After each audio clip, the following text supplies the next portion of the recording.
Welcome to Rainier Avenue Radio. It's me, Tony B. It is time for the Memorial Classic.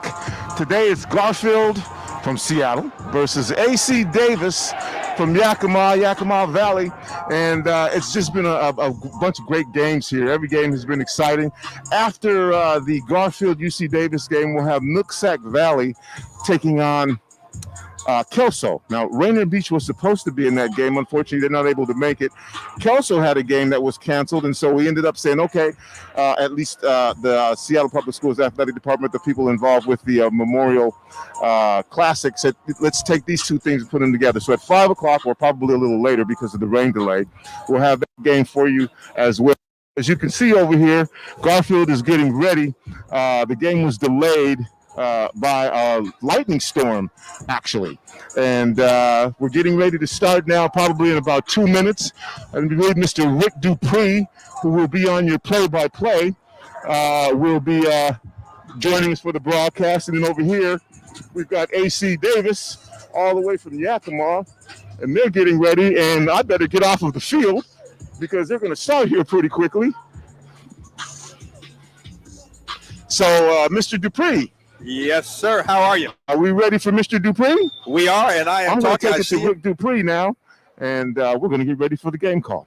Thank you, Tony B. And yeah, please do get off the field. I just ran into Anthony Allen. They recognized him here pre-game. The great Garfield receiver, quarterback, went on to University of Washington, a great career there. And we were talking, and I said, Anthony, at this age, man, have no explosiveness, no moves, and so, yeah, please get off the field. We don't want you to get hit by those young men. As Tony said, I'm Rick Dupree, and we are here for game number 3 of the Memorial Football Classic here at Memorial Stadium. Garfield and AC Davis out of Pasco. And, man, we are excited to get this game going. And, yeah, we are ready to go. We are ready to go. So they're lining up Garfield has the ball, and they will – Garfield will be kicking, and Davis will be receiving. Garfield in their all purple helmets, purple jerseys, purple –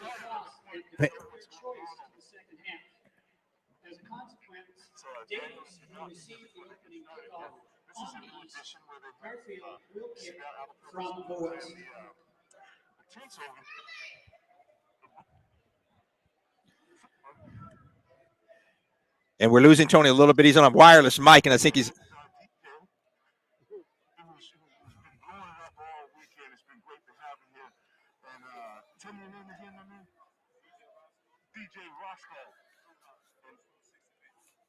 Good to see both of you here. Rainier Avenue Radio for the game. Just doing a little pre-game stuff with you. So we might be back to talk with you a bit later. We'll definitely be hearing sound. All right, Rick, I'm going to take it back to you for the kickoff, and we'll be doing a little bit more exploring. All right, thank you, Tony. And I was saying Tony's on a wireless mic, and so as he navigates around, sometimes coming in and out, and so we will get him as much as we can on the field. And we have a field camera and then a Lourdes Prim on the main camera. So if you're just tuning in and you're listening to us, make sure to get on our streaming platforms, Rainier Avenue Radio YouTube, Rainier Avenue Radio Facebook, or Twitch. And you can see the video of the game. And we are about ready to go here. Garfield ready to kick off, so they have the clock set. So because of the delay, so the game was delayed because of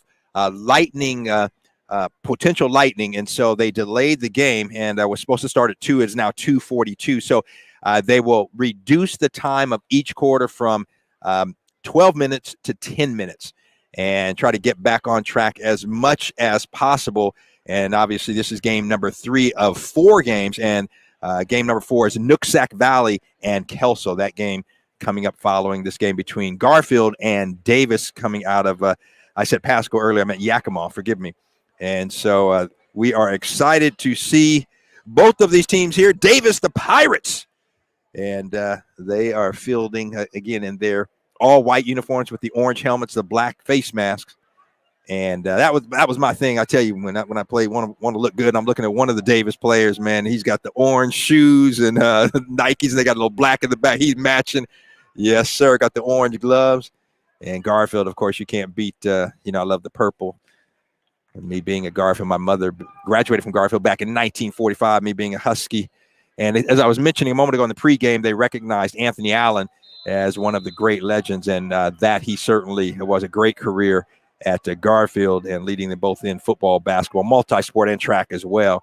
And his younger brother, Patrick Allen, who we just lost recently, Doc P, just an incredible individual. Well, the kick, and it is fielded by number 5. And again, we will do our best. Some of the roster here, we don't have all of the numbers, so I apologize for that. It was fielded and in the end zone, and so it will come out to the 20-yard line, and where the Pirates will take over first and 10. And we are underway here at Memorial Stadium, game number 3 of the Memorial Football Classic at Memorial Stadium. And I was going to say better known, but it's not better known as Leon H. Brigham Field, but that's the sign up above the scoreboard. But everybody knows it as Memorial Stadium. And so we are ready to go.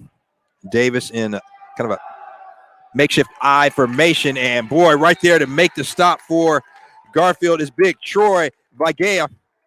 Tell you what, a freshman, and big Troy there making the stop. Nowhere to go, no gain on the play.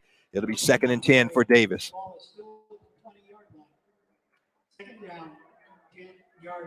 And I believe it looks like Jason Chavez at quarterback, if I'm not mistaken, number 4.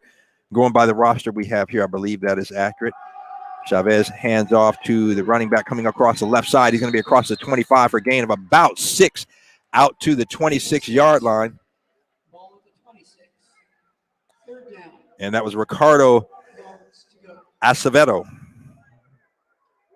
And Acevedo, with, I hope I'm pronouncing that right, the senior running back, gets 6 yards out to the 26, so to make it 3rd and a long 4. And Chavez has a receiver wide to his left, one to his right now. Tight end going from the right side to the left side, the handoff. And Acevedo, he's got some room. He's on the sideline. He's across midfield. It's going to be finally knocked out of bounds. Jamaica Myers there making the stop, but not after a big gain of about, 25, 30, about 30 yards out to the 45-yard line across midfield. And so first down for Davis. And Ricardo Acevedo just found some room there on the left side and then hit the sideline. It was off to the races. But there again to make the stop was Jamaica Myers. So again, about a 30-yard gain.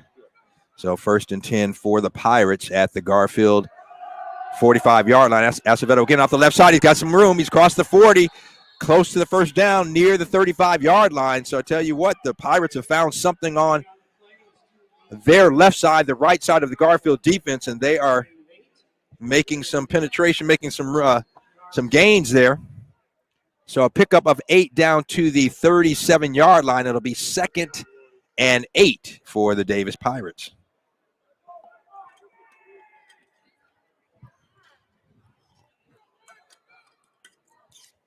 Quarterback Jason Chavez, a sophomore. Now he's got running back in motion. That's number 44, Benjamin Bryant. And nowhere to go on the left side. I believe that was Acevedo again, and he was met by a couple of Garfield players, most notably number 9, Michael Montgomery, junior there making the stop. So that will make it 3rd, a loss of about a yard on the play. So it'll be 3rd and 3 to go. Ball's on the Garfield 38-yard line. We're just starting the first quarter, first drive of the ball game. The Davis Pirates with the ball. 7:24 left to go in the first quarter. And again, if you just joined us, game was started late because of a potential thunder or lightning, I should say. And so they've shortened the quarters from 12 minutes to 10 minutes. And the handoff and pre-snap flag. We'll see what the call is. Usually that's some movement there on the line.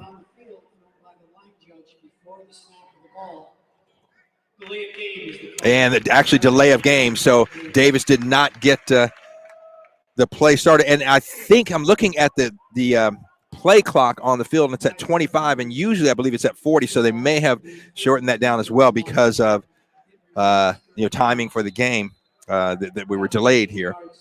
So 20 on the play clock, and Davis has it now 3rd and 8 going backwards at the Garfield 43-yard line. So kind of changing it up, the handoff. Acevedo off the left side, but not a lot of room there. And a number of Garfield players there among them. Looking at number 55, and I'm trying to see if I've got a 55 on the roster. And yeah, that was Matua, Thomas Whalen. Matua with the stop there.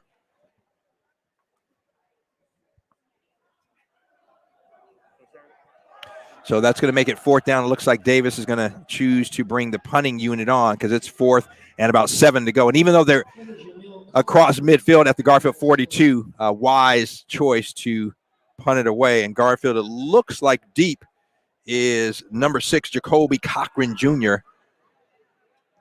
And the punt, it's a high punt, and Jacoby there is going to let it bounce and going to try to pick it up on the roll. He does at about the 2-yard line, and trying to make a few guys miss. He does on the sideline. Jacoby got some room out to close to the 20-yard line.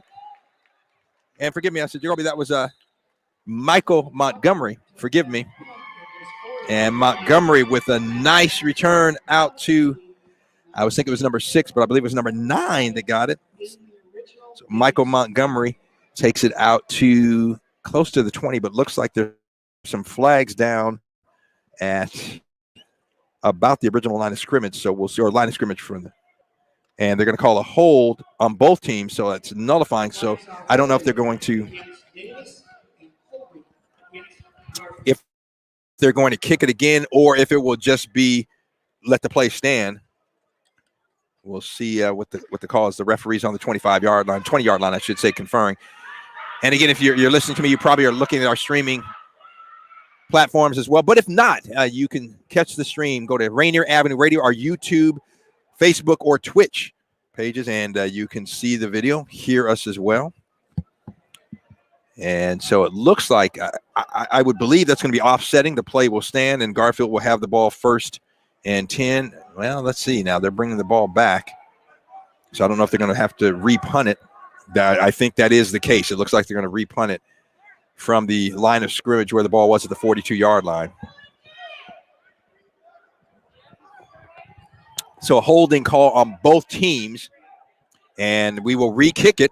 So deep, now I'll get my numbers right, forgive me. Deep is number 6, and that is Jacoby Cochran Jr., who I believe returned last time. I was getting it mixed up with number 9, which is Michael Montgomery.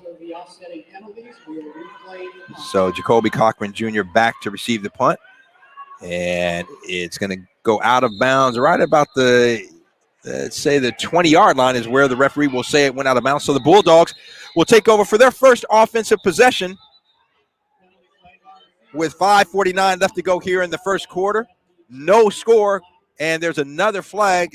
And it looks like it back at the original line of scrimmage. So let's see what the call is here. And you may be able to hear in the background there, Tony B in the pregame right before the kickoff talked to the DJ. There's some tents set up on the end underneath the scoreboard, and they have a DJ. And so kind of a festive, environment, festive here. It is a 2-day, the 6th annual. Sorry, looking at okay, so there was a personal foul on Davis, and that is declined, and so Garfield will have the ball 1st and 10 on the 20. Anyway, I was saying this is the 6th annual Memorial Football Classic here at Memorial Stadium, put on by the Seattle Public Schools and the athletic department. Pat McCarthy, A.J. Brooks, Tara Davis, and the crew here, and so Garfield now will take over 1st and 10. And the handoff to the running back coming off the right side. And across the 25, a nice pickup.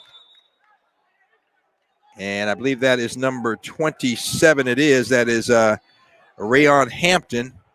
So Hampton takes it out to the 27, 7-yard gain, and the Bulldogs with Edry Kamanong Jr., EJ, under the center, hands it off again, and that is Hampton. Hampton is going to be close to the line of scrimmage, maybe stopped for a short. No, they're going to give it to him. No gain on the play, so that's going to make it 3rd down. And the Bulldogs, a no-huddle offense. And EJ Kamanong kind of directing his players. And Garfield right now with 2 tight ends, so a tight set. And I formation. And the handoff across midfield and going, and then some. Jimmy Miller. And I tell you what, Jimmy Miller, number 19, sophomore, and he got some room on there, hit the sideline at a big game for the Bulldogs, down to about the 31-yard line of the Pirates. And the Bulldogs are no huddle again. They're going to run it. Receiver split wide to the left is Rolly Canal. And Kamanong under center. He's got a receiver wide to his right, single back. And the handoff to that single back, cutting back and across the 25, close to the 20. And that was, again, Hampton, the senior. Rion Hampton to pick up down to the 23-yard line, an 8-yard pickup of the Bulldogs. Moving the ball here on their first possession. Hampton again on the left side. He's got some room, breaks a tackle, and inside the 15 to about the 12-yard line. Check that. They're going to say maybe the 14. So 1st down, now a late flag in the backfield. So I'll have to wait to see what the call is there.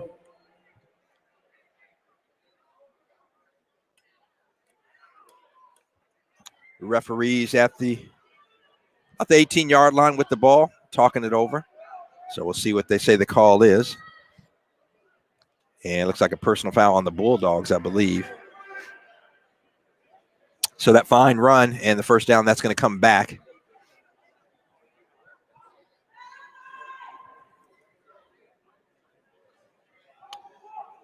Yep, they're stepping it off against the Bulldogs. So we'll wait for the official call. But the line of scrimmage was at the 23-yard line, so it was a 2nd and 2. Okay, so the penalty is going to bring the ball back to the 29-yard line, so that's going to make it to the original line of scrimmage, so it's going to make it 2nd and 10.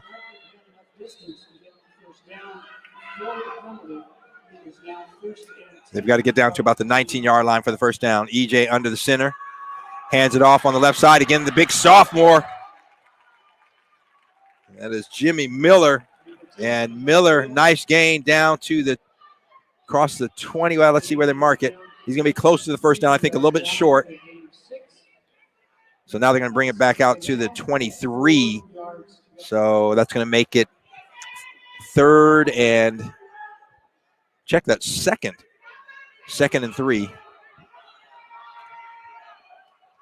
EJ got a player in motion. Ball's on the ground. EJ picks it up. He's going to run it himself, cutting back to the left and across the 20. He's going to have a 1st down. So EJ Kamanong, a good play there. And EJ Kamanong, only a sophomore. Remember him this past spring he played. So the Metro League at least, and most of the teams in Washington State, football teams, and most of the athletics played in the spring. And so kind of a quick turnaround. And some growing up for, and that's what Coach Reggie Witherspoon said. This team is young. Last spring, I'm looking forward to this season. And the handoff on the left side is going to be a touchdown. 19 yards for the Garfield Bulldogs. Rayon Hampton, touchdown, Bulldogs.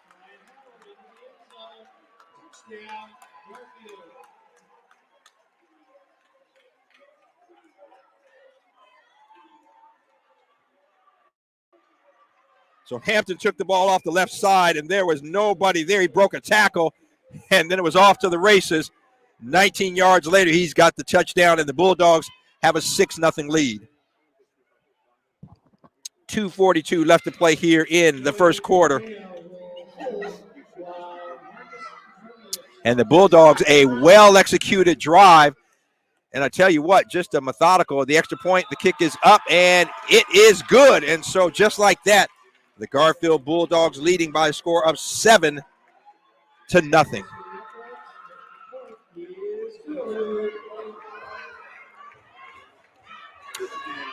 So again, Hampton, a nice carry there. Had some room on the left side, and he made Davis pay.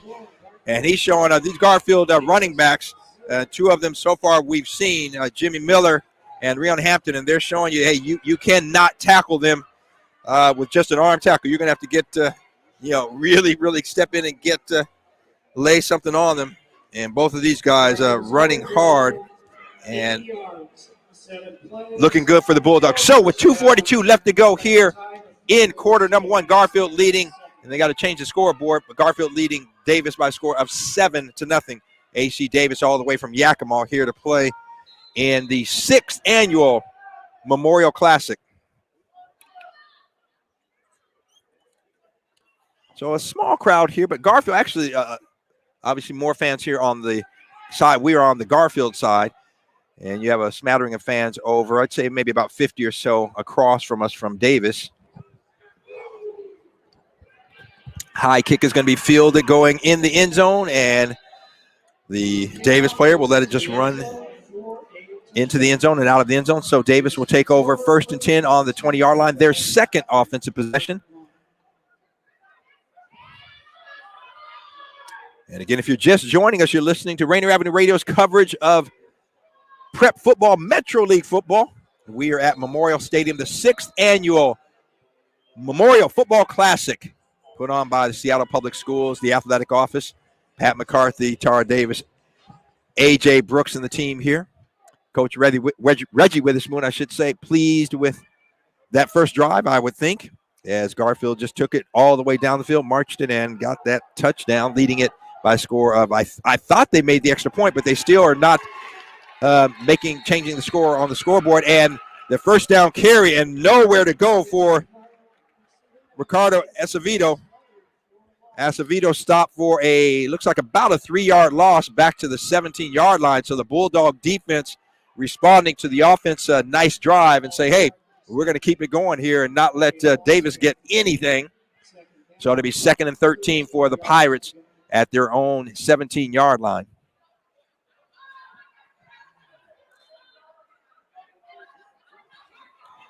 So quarterback Jason Chavez under center. He's got a receiver wide to his left, one to his right. 2 backs in the backfield. And the handoff to the up back, the fullback. And, man, the big guy just making some room there and getting a few yards. That is number 44, Benjamin Bryant. And Bryant, the senior, 5'10", 210. I don't know if you remember, I remember back in the day for the Miami Dolphins, Don Nottingham. You started at 5'10", 210. That's a big dude. Well, this kid in high school at 5'10", 210, and takes it out to the 25. So that'll make it 3rd and 5 for the Pirates. Pickup of about 8 yards on just the straight dive there for Benjamin Bryant. So Chavez under center again. Receiver to his right, to his left. Bryant in the slot. And the fake on the handoff and looking for a receiver coming back. Chavez, and it's a little short, and it's going to fall incomplete. And they're defending for the Bulldogs, number 1, Poppy Justice. You may remember Poppy Justice from basketball, and quite an athlete for the Bulldogs. So nothing doing there. That will make it 4th and 5, and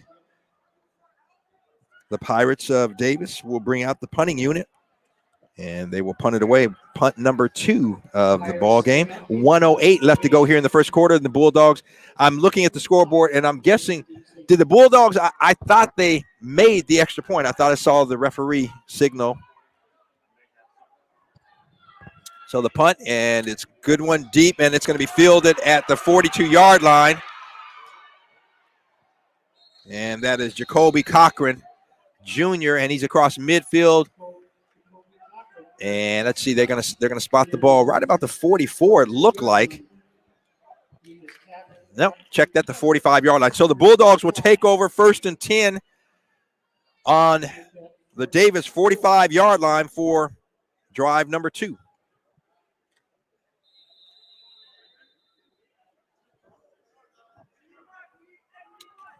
If you just joined us, you're listening to game number 1 of our doubleheader here on Rainier Avenue Radio. This is day 2 of the 6th annual Memorial Football Classic here at Memorial Stadium on the campus of the Seattle Center. Staring at us is the Space Needle, looking right at us. And this time, EJ, and looking for Reggie Witherspoon Jr., or Reggie Witherspoon III, forgive me, and the little screen pass, and Witherspoon can't pull it in, so the sophomore not able to pull it in and trying to get the ball to him out there in the flats. And I remember I coached his dad, head coach Reggie Witherspoon Jr., and he could go. He's got some speed. Reggie Jr., the coach, that is, and his son does as well. And when I coached Reggie Jr., every opportunity I had to get him out in the flats, get him out where he could use his speed, we did. And it looks like a father doing the same thing with his son. So incomplete. That'll make it 2nd and 10 for the Bulldogs at the 45-yard line, or just inside the 45. And the ball's on the ground, but EJ picks it up and then handoff, and a fine run again. That is Hampton. Ran Hampton, and looks like there's a flag, and it may have been a face mask. Hampton inside the 40, pickup of about 7-8 yards. Let's see, referees conferring, I think, on the tackle there. Inadvertent as it was, but I think there was a grab of the face mask. And, yep, that is exactly what it is. So that's going to make it a first down with the run. And from the point of the penalty, which was right at the end of the run, and so they'll mark it off. Actually, he had gotten the first down to the 34-yard line. They'll mark off 5 more yards. And, again, only 5 yards because it was not flagrant. He did not hold on to it, but he did grab the face mask and let go. So if you grab it and release it, in contrast, if you grab it and hold on and pull the head down, then I believe that's a 10 or 15-yard penalty. Anyway, Garfield, 1st and 10 on the 29-yard line. Reggie Witherspoon Jr., the third, in motion, then gets the pitch. He's trying to get outside. Beats one guy, and we're going to have a flag. He gets about 5 yards on the carry. And I believe there may have been a hold. So Witherspoon with the carry. And I saw his grandfather, Bishop Witherspoon from Mount Calvary Christian Center, walking by as the game began. Proud of his son as the coach and his grandson. But I believe that run is going to come back. Let's see what the call is, waiting on the referees. Oh, and they're going to say personal foul. So maybe that's a block in the back. I'm not sure. But that's going to be a big one. It's going to be a 10-yard penalty from the spot of the foul. So it's going to come back from the 30-yard line, 10 yards. Original line of scrimmage was the 29. So that's going to make it 1st and 21 for the Bulldogs. Ball now at the 40. They've got to get down to the 19. Got 12 seconds left to go here in quarter number 1. Bulldogs leading it by score. Hey, now they changed the scoreboard finally to 7. I thought the extra point was good, but they did not change the scoreboard, so I was questioning whether I saw the referee or not. EJ with the snap, it goes down on the ground. He picks it up and then hand off to Hampton. Nowhere to go. I tell you, that throws the timing off, and EJ Cameron was under the center, but was not able to handle the snap, and it went on the turf. And he picked it up in a late handoff, and Davis was right there. So making the stop, no gain on the play. That'll end the first quarter with the Bulldogs leading 7-0. And I'll throw it over to Daniel Bellis. He'll update us on what else is going on today around the city in prep football. Daniel?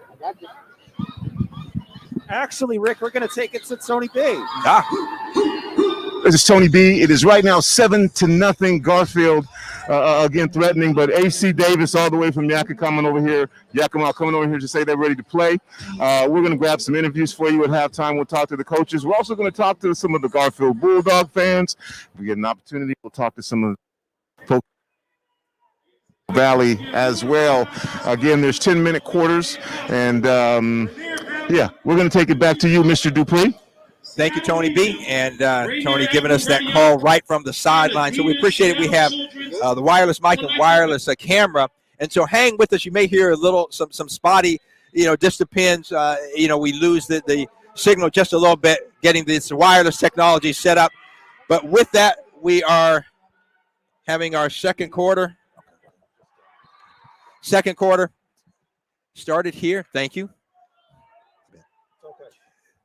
And again, you heard Tony mention we have 10-minute quarters here. And the reason is because the game had a late start, started about 42 minutes late because of delay for fear of lightning, and so we will be playing 10-minute quarters. And right now, Garfield leading after 7-0. They'll have a third and about 21 to go. Ball's on the Davis 40-yard line. It's not going over the broadcast. It's just in your headphones. So the Bulldogs now, 2 receivers to the right, 1 to the left, and I think it's going to be a delay of game. Yeah, Garfield has some confusion. They're not able to. Oh, actually, they call a timeout right before, so they don't get that delay of game penalty. So that's Garfield's first call timeout of the half, and they will have the ball. 3rd and 21 on the Davis 40. Again, if you're just joining us, this is the first of our doubleheader here at Memorial Stadium. And I hope you stay with us right here on Rainier Avenue Radio. And immediately following this game will be Nooksack Valley and Kelso for the final game of the 6th annual Memorial Classic right here at Memorial Stadium. We have a DJ going, a lot going on here, and Seattle Public Schools Athletic Office putting on the 6th annual Memorial Classic, and a lot of fun here. They're also naming offensive and defensive players of the game, and so just a really great event, and hats off to Pat McCarthy, Tara Davis, A.J. Brooks, and the team in the athletic office. But right now, E.J., the pitch out to Reggie Witherspoon, now the third. He gets by one guy on the sideline. He's got some room on the sideline. And Witherspoon takes it inside the 30, about a 10, maybe 12, 13-yard pickup. Still far short of the first down, but Reggie Witherspoon III has got some speed, and his dad trying to design some plays to get him out in that area where he can utilize that speed, and that was one. Kind of he came out in motion, and then kind of the pitch to him, and a pickup of about 13 yards to the 27-yard line, so it's going to make it 4th and about 7 or 8 to go. 4th and 8, I'll call it. Bulldogs going to go for it. Trips on the left side. 3 receivers, 1 to the right. The lone receiver to the right is Jacoby Cochran Jr. In the backfield, Rayon Hampton. And E.J. Kamenong, the snap goes on the turf, and Kamenong able to get it, but a rush coming in, and he is brought down by Ricardo Acevedo.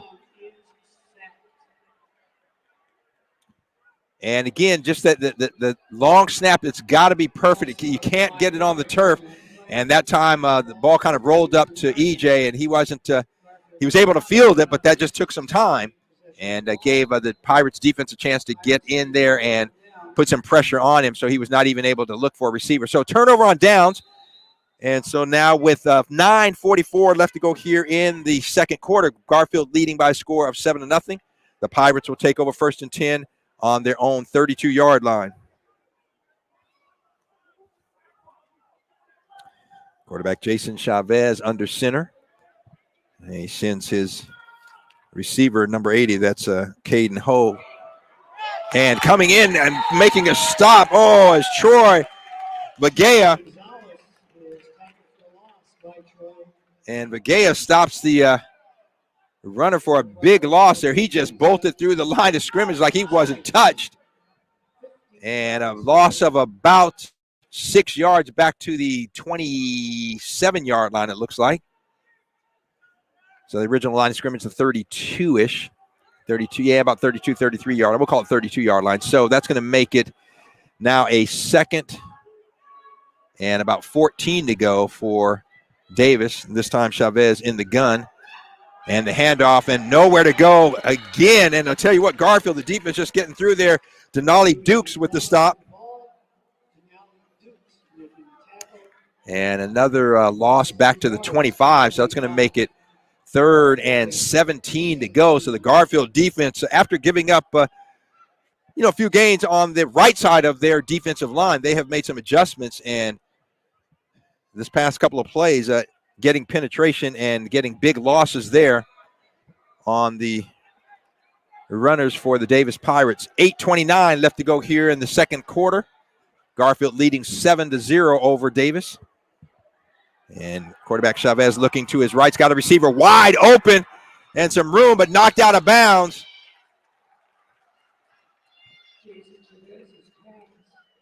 And so the pass, again, is going to be short of the first down, but a big gain out to close to the 40-yard line. Got to get to the 42 for the first down. They're going to mark it at the 38-yard line, so that's going to make it 4th and 4. And likely, believe the punting unit in, and that's the right thing to do, obviously, when you're on your side of the field. So the Bulldogs, again, a defensive stand there.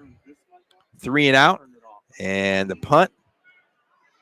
The high punt is going to be fielded at the 23-yard line, and that is Jacoby Cochran. He's got some room, breaks a tackle, makes another guy miss across midfield. Jacoby Cochran, flag down, though. I think it's going to be possibly a hold, and I tell you what, it's going to nullify a real nice return by Jacoby Cochran Jr. He got across midfield and into Davis territory, but I believe that's going to come back a flag back at the 41-yard line. And, John Yasutake made this point yesterday. So often a hold is, it really is after the runner gets by and is inconsequential to the play, but unfortunately, and it's going to come back. So they call it a blindside block, and again, block literally was after the runner was past there, and you didn't need to make the block. It did not impact the return, but it's going to bring it back, unfortunately. So we've got 7:59 left to go here in the first half. Garfield leading by a score of 7-0 over AC Davis of Yakima. They made the trip over here to play in the 6th annual Memorial Classic. So Garfield will have it 1st and 10 on its own 26-yard line. And quarterback E.J. Kamanong under center. He's got a receiver in motion, then the pitch out. And that is Hampton. Hampton spins, and he's going to step out of bounds after a short gain of about 3 yards out to the 30-yard line. So Rayon Hampton, senior. So, they're going to give him about 3, maybe 4, because the ball looks like the original line of scrimmage was maybe the 26, and he got it out to the 30. So we're going to call it 2nd and a long 6.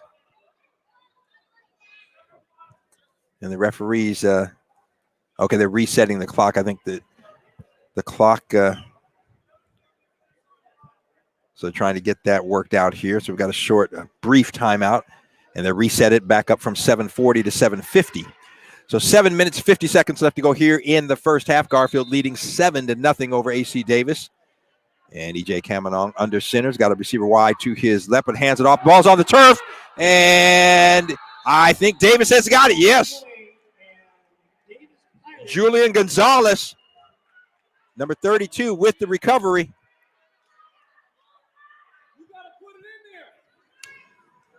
So, again, just a missed exchange there from E.J. Kamanong to his running back, Rayon Hampton.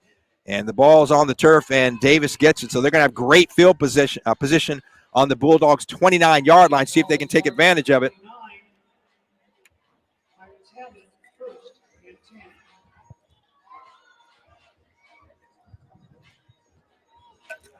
You can maybe hear in the background there the DJ playing the tune. So they got the speakers set up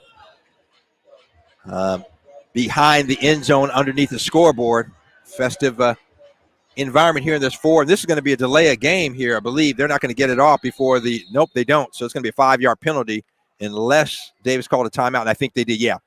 Coach from the sideline called the timeout right before the play clock went off. Play clock is set at 25. And again, like I said, I believe that play clock is normally at 40. But again, the game has been shortened here. Number one, we had a late start, about 42 minutes later than the start time of 2 o'clock. And that was because there were lightning warnings. And so a delayed start. And as a result, to make sure we try to stay somewhat on schedule, they have shortened the quarters from 12 minutes to 10 minutes. And I believe the play clock from 40 to 25. So trying to speed the game along just a little bit here. And AC Davis saw that the play clock was about to run out, and so they called timeout. So, again, 7:36 left to go here in the first half. Garfield leading Davis by a score of 7-0. I'm Rick Dupree along with Daniel B. behind the scenes, running the scene, running the show, making sure you hear and see us. Lourdes Prim is on the main camera. Tony B's got the wireless mic along with another one of our colleagues, the wireless camera down there. That's pretty cool. Got the camera down there, so we'll have some sideline shots and some sideline reporting and interviews from Tony B as well. So with the timeout, again, it will be 1st and 10. Ball's on the 29 for AC Davis.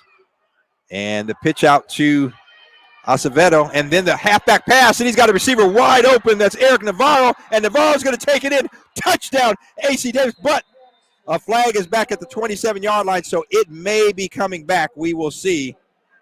But I tell you what, they had the Bulldogs full. It looked like the student body right, and then the running back, Ricardo Acevedo, pulled it up and made the pass. Let's see what the call is, though.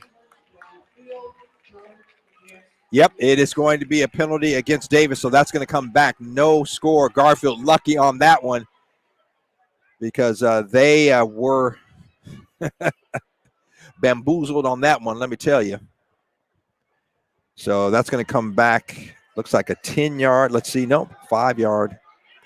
5-yard penalty back to the 34-yard line. So that's going to make it 1st and 15 for the Pirates.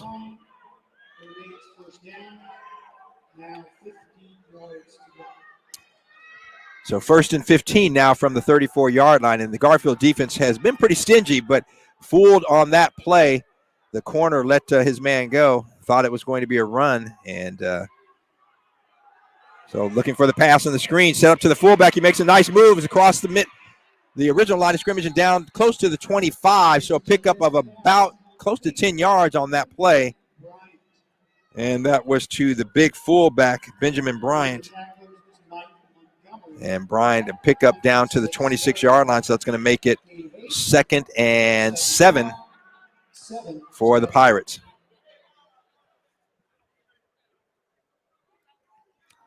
Seven minutes on the clock. It's ticking.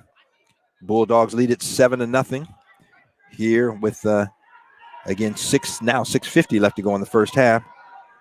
AC Davis, Eric Navarro split wide to the left, the wide side of the field. And the handoff to the running back, Ricardo Acevedo, and nowhere to go on the right side. He's piled up and maybe back to the line of scrimmage with forward progress, but nothing doing on that left side of the Garfield line. They were like, And I think they're going to give Acevedo maybe a yard. No, not really. The ball's on the 27. So, again, 3rd and, loss, maybe a loss of about a half yard. So, it's going to make it 3rd and 8 at the Bulldogs' 27-yard line.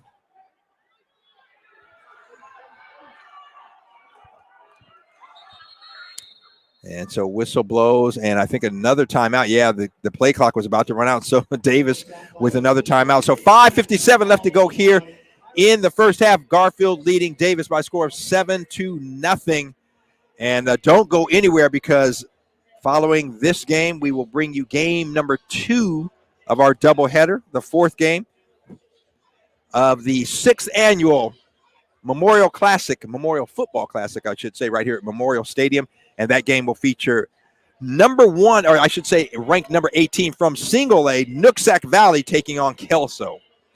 So that game right here at Memorial Stadium.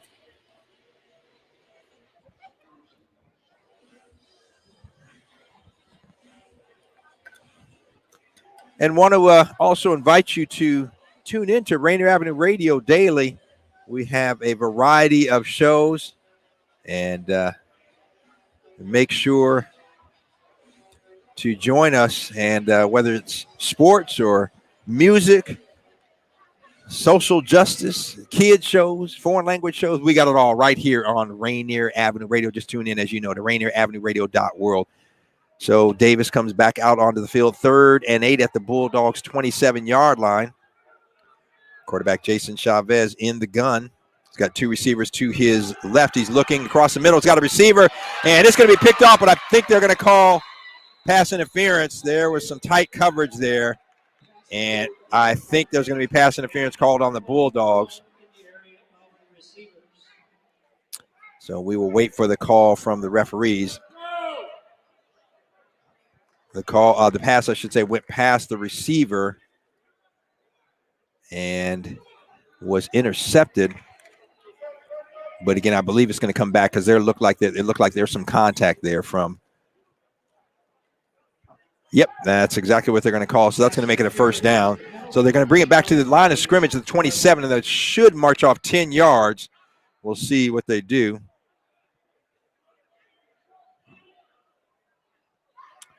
And that's exactly what they're doing. They're going to take it down 10 yards to the, no, check that, 15. 15 yards to the 12-yard line. So that's going to bring it down to the Bulldogs' 12-yard line.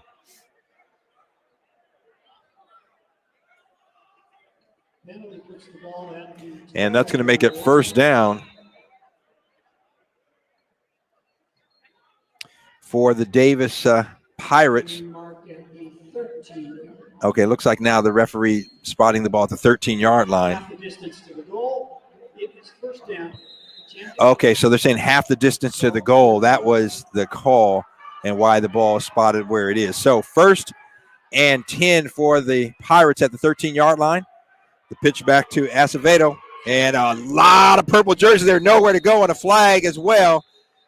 And I think he lost back to about the 17, 18-yard line. But there may be in the vicinity of a hold as well. Let's see what the call. Yep, and that's exactly what it is, a hold on Davis. So, if I'm Coach Reggie Witherspoon, I might decline this because the runner was stopped back for about a 6-yard loss or so. Yep, they're going to decline it. I think that's what he's doing, which is smart. You have the loss and loss of down, whereas if they take the penalty, it's first down again. So Reggie Witherspoon having that conversation with the referee right now, getting the clarification. We will see.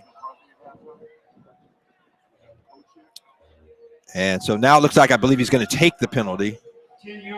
Yep, they are. So 10-yard penalty is going to bring the ball back to about the 26-yard line. Again, from the spot of the foul. So that's going to make it first and about 22 to go. They've got to get all the way down to about the 4-yard line for a first down. So, again, good decision there, I would say, by Coach Witherspoon. At first, I was like, no, decline it. Handoff to a new running back in. That is number 20, Demetrius Corbray, but he's got nowhere to go. About 4 purple jerseys there, and among them, number 9, Michael Montgomery. And that'll be a loss of maybe a yard or two back to the 20. Yeah, about a yard to the 27. So that's going to make it second and a mile to go. They got to get down to the 4, so about 23 to go now.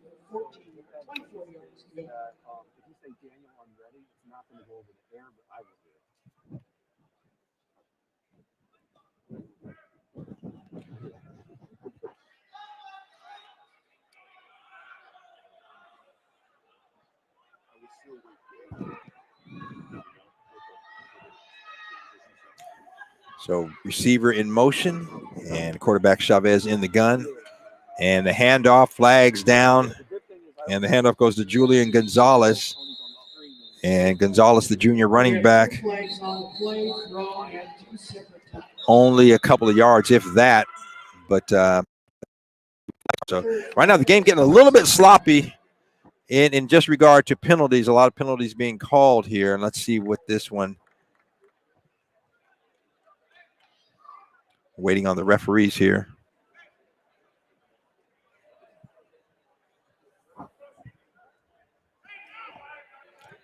So that's going to go against Davis. So Davis, on the Garfield penalty, had great field position. They had a 1st and 10 on the 14, but they've just been going backwards since.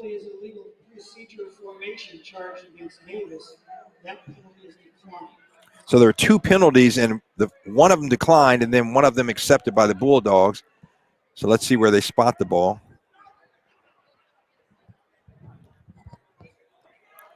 Referee still trying to figure out. And so they place the ball down on the 28-yard line. So maybe, okay, I'm saying maybe it was only one because that's where the runner was tackled. So the referee is still conferring. So I apologize. I'm not being clear here, but I'm trying to figure out, and without being able to hear what the referee and them not making any signals here, I'm not sure exactly what happened. I thought there were 2 penalties and Garfield declining 1, and which is the case, the ball would go back, but they're keeping the ball where the runner was tackled at about the 28-yard line.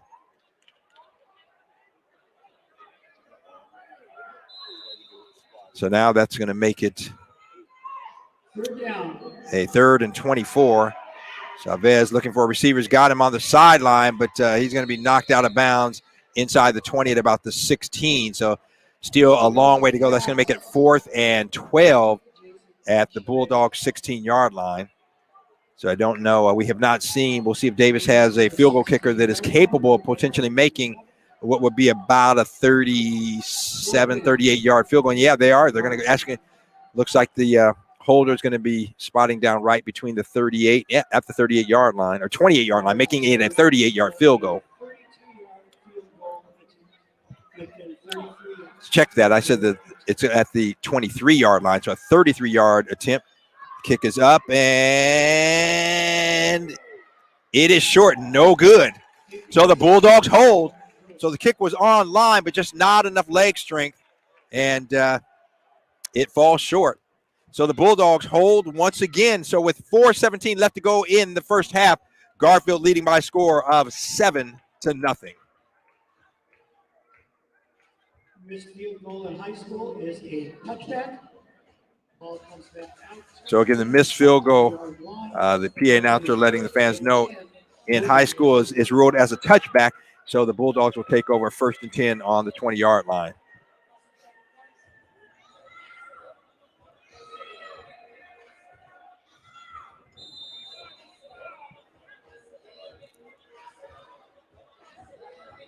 The Bulldogs offense coming out now. 4:17 left to go in the first half, forgive me.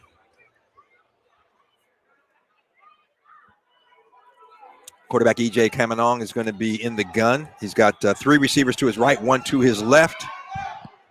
And low snap, but he passes it out to Reggie Witherspoon, the third, and Witherspoon again can't quite hold on to it, and the pass falls incomplete. So what they did, basically, Witherspoon was lined up in the slot, if you will, and just kind of went out into the flats, and they had a quick pass, almost like a quick screen, but he was not able to bring the pass in, falls incomplete, so it'll be 2nd and 10, balls on the 20-yard line.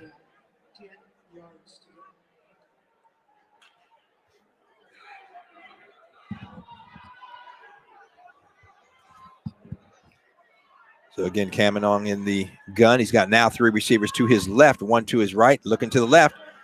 And he's got a receiver, not a lot of room there, but not a bad run, I should say. Decent job getting some positive yards out of that. And I believe that was number 1, Poppy Justice. So Poppy Justice picks up about 3 yards out to the 23. So that's going to make it 3rd and 7 for the Bulldogs. And coming in for the Bulldogs, number 9, Michael Montgomery. Montgomery will line up kind of on the right side. He's one of 2 receivers on the right, 2 on the left. And the pass, Montgomery, and just can't quite pull it in. It was beyond. He had to extend. He was running to his right, had to extend back to his left. And EJ couldn't get the ball to him. So that's going to make it 4th down and 7 to go. And Bulldogs punting unit will come on to the field. I believe the punter, once again, Marcus Merkelbach. Merkelbach had a fine spring, and did a good job handling the kicking duties for the Bulldogs. And he is back out here, a senior.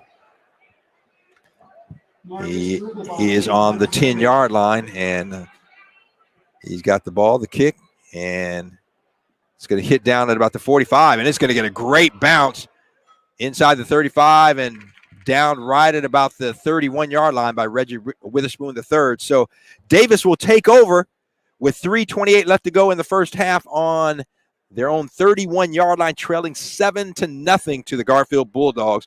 Here at the 6th annual Memorial Football Classic at Memorial Stadium on the campus of the Seattle Center.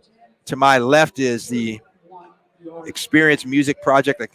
They call it, I guess they call it still, they call it I thought they changed the name of it. Daniel, is it still called the Experience Music Project? What do they call that now? Experience Music Project. Thank you, Daniel, shaking his head. Yeah, you got it right, Duke. And then to the right of EMP is the Space Needle. And even though it's daylight, they have the lights on here as well. So with 3:28 left to go in the first half, the Davis Pirates take over 1st and 10 on their 31-yard line. And quarterback Chavez under pressure and just tries to get rid of it. And I tell you what, you had Denali Dukes was breathing down his neck. And another flag on the play. So we'll see what the call is.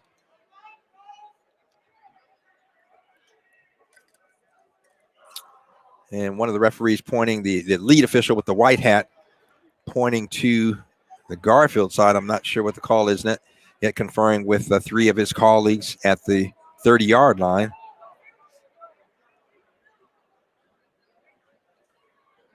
Penalty is against Davis. Spearing.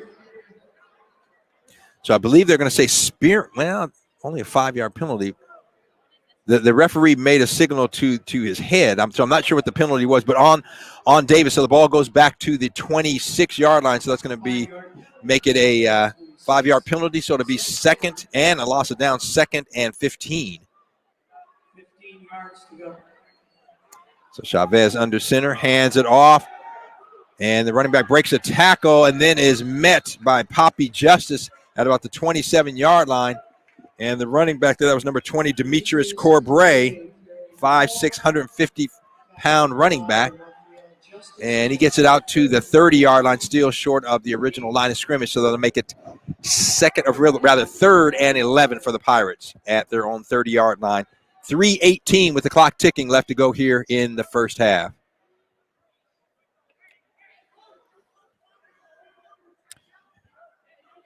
And so now it looks like they've now reset the game or the play clock to 40 because now it's at it has been counting down. It's at 20 seconds, but it did start at I believe I looked up and it was at about 32. So maybe now as the game is moving along, they feel the game is moving along well enough that they can, have the play clock. And Chavez with the pass, and he finds a receiver out in the flats, and that is Corbray, but Corbray stopped immediately for a short gain to the 34-yard line, so that's still going to make it 4th and about 7 to go. So let's see if the Pirates looks like the Pirates are going to go for it. They have not brought out the punting unit, so they're going to go for it here with 2:15 left to go in the half. If they turn it over, the ball's on their 34-yard line. It'd be great field position for the Bulldogs. But the Bulldogs defense needs to step up here. 4th. Oh, check that. I thought it was 4th down, but it's 3rd down. Forgive me. So 3rd and 7. And a rush in there and sacked by a couple of players there.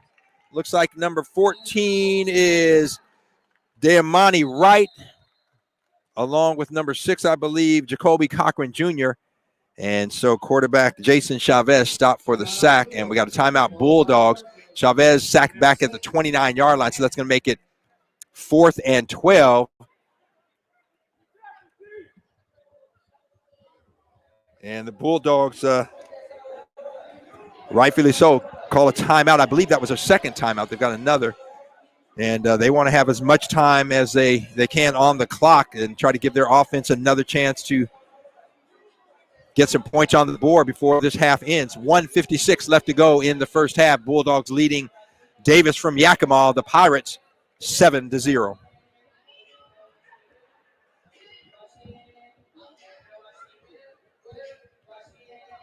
If you just tuned in, I'm Rick Dupree, bringing you the play-by-play of game number 1 here. Juan Cotto, along with John Yasutaki, will be bringing you game number 2. That's featuring Nooksack Valley and Kelso.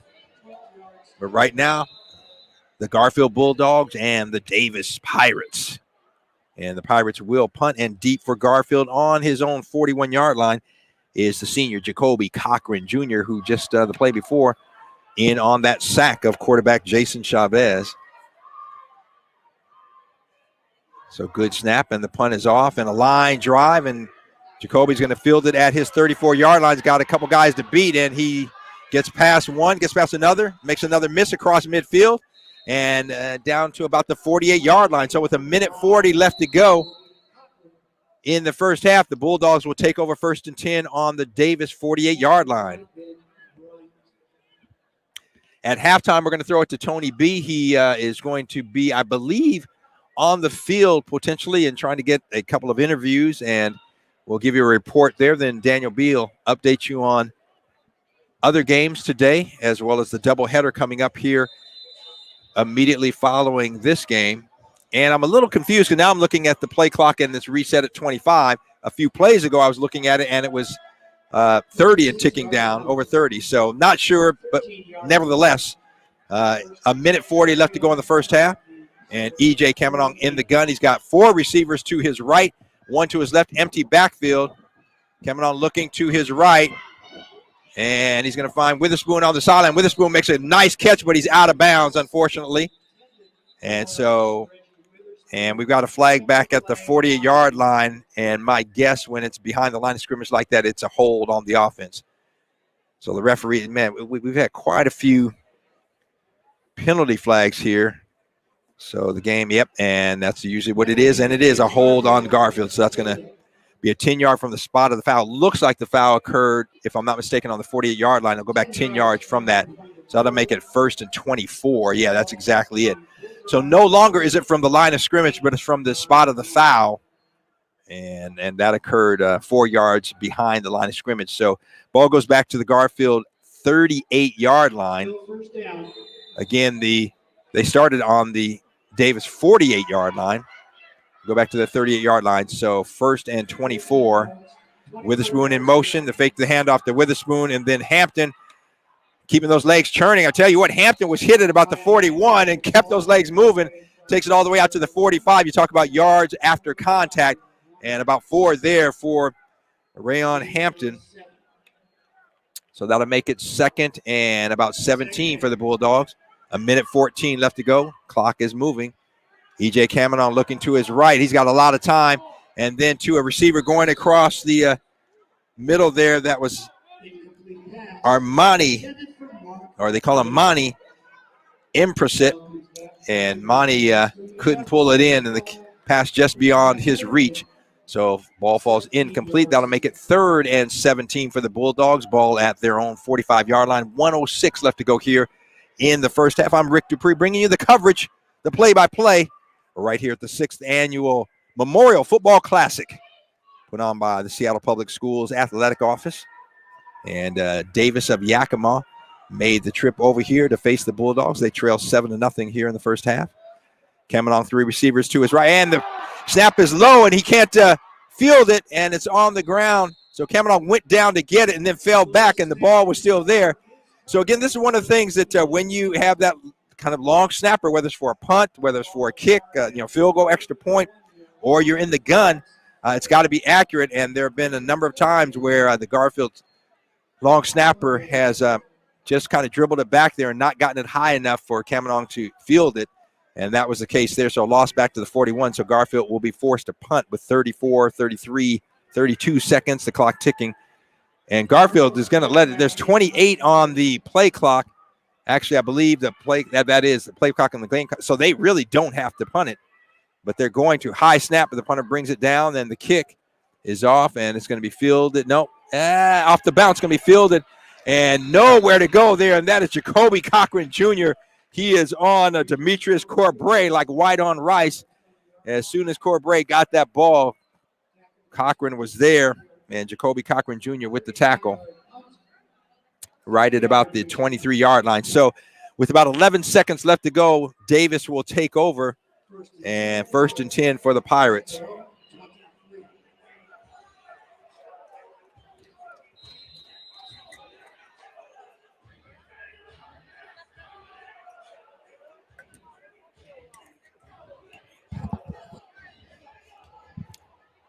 So we have time for likely just one play as the Pirates have the ball on their own 23-yard line. And looks like quarterback Jason Chavez under center. And he just kneels on it. So that will do it here for the first half. The Bulldogs go into the locker room leading 7-0 here in the first of our doubleheader here at the 6th Annual Memorial Classic. And Bulldogs at halftime, again, leading by a score of 7-0. And Daniel, are we going to go to, what are we doing? Going to Tony B. I see Tony B on the field there, and I know he's going to try to grab Coach Reggie Witherspoon. We are going to go to Tony here in just a couple minutes as he gets ready. But, yeah, halftime here with 4A Team Davis. Okay, we are going to go to Tony B. This is Tony B. I'm down here on the field with Coach Witherspoon. AC Davis from Yakima is the opponent. Did you have an opportunity to get much film on them, or did you know what to expect? Yeah, absolutely. I mean, they're doing a good job right now. We came out early on, ran the ball well. Just got to get back to it. More important, we got to take her to football. You know, it's wet, it's raining. Little simple things that we got to execute, we'll be fine. What are you going to tell your players at halftime? You do have the 7-0 lead right now. It looks like there's some things you can do better and maybe some things you should work on. But what are you feeling about that? Execute. We execute, we'll be just fine. Take her to football. The weather's going to be what it is. But for us, we can't let that be a factor while we don't execute. And you will. Second half, you'll see a different team. All right. Thank you, Coach Witherspoon. No problem. Mm-hmm. Tony B. And now I'm with Pat McCarthy, director here. You got to be happy with what's taken place so far. Every game, and there's, I know you have no control over this, but every game has been a great game. They've all been great games. Yesterday we had two fantastic games. First game, O'Day and Lake Stevens, two top 10 teams. I think Lake Stevens ranked number 2, O'Day is number 1. Can't get much better than that. This is the Memorial Classic. What is your goal with the Memorial Classic? What is it that you're looking to do? Well, we want to bring great football games to Memorial Stadium so the community can come out and watch great football games, great high school football games. All right. Anything that you want to say right now to everybody who's listening and enjoying the game? We've got Garfield, we've got AC Davis, we've got folks listening from this area, folks in the Yakima Valley. Well, we're just happy that the listeners and the fans here have the opportunity to enjoy great high school football games and see what the students have been working towards all this time and what they can show on the field. So happy to have you guys come out and happy to have you watch on Rainier Avenue Radio. All right, and I got to give you props for making this happen despite everything. There have been some difficulties, but you just make it look smooth, my man. Yeah, we had a little rain delay, lightning that hit us right at game time today, but you know what? We just roll with it, and we got this game going. So it's a great game. It's 7-0 at halftime, and looks like a great finish. All right, thank you, Pat. Right. Back to you, Mr. Bellis. Thank you there, Tony B. Here on Rainier Avenue Radio, your community radio station. We are live at 3:46 p.m. at Memorial Stadium, hosting your game, and live with 4A Team Davis trailing 3A's number 15 ranked team Garfield 7-0 here at the half.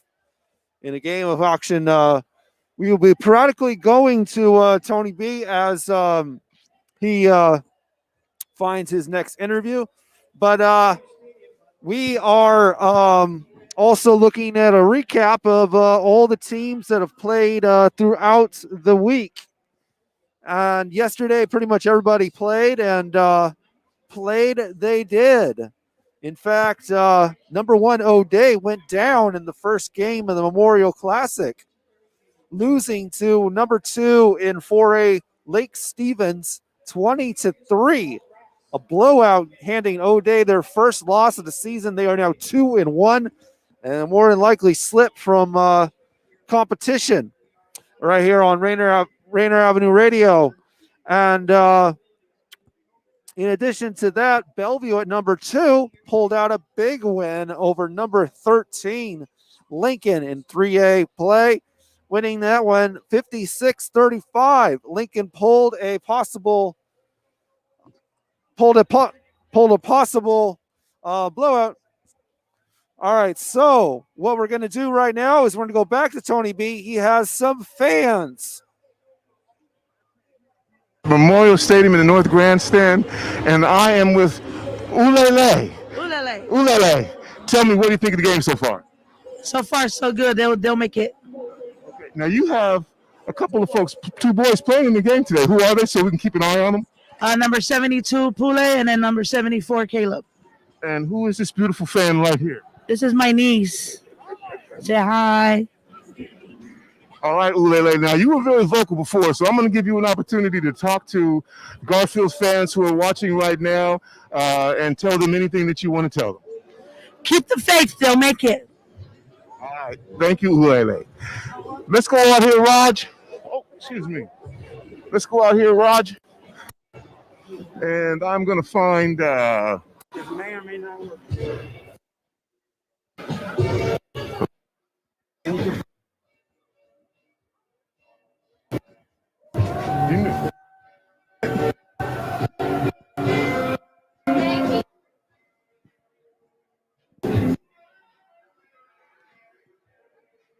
Here at the half on Rainier Avenue Radio, your community radio station.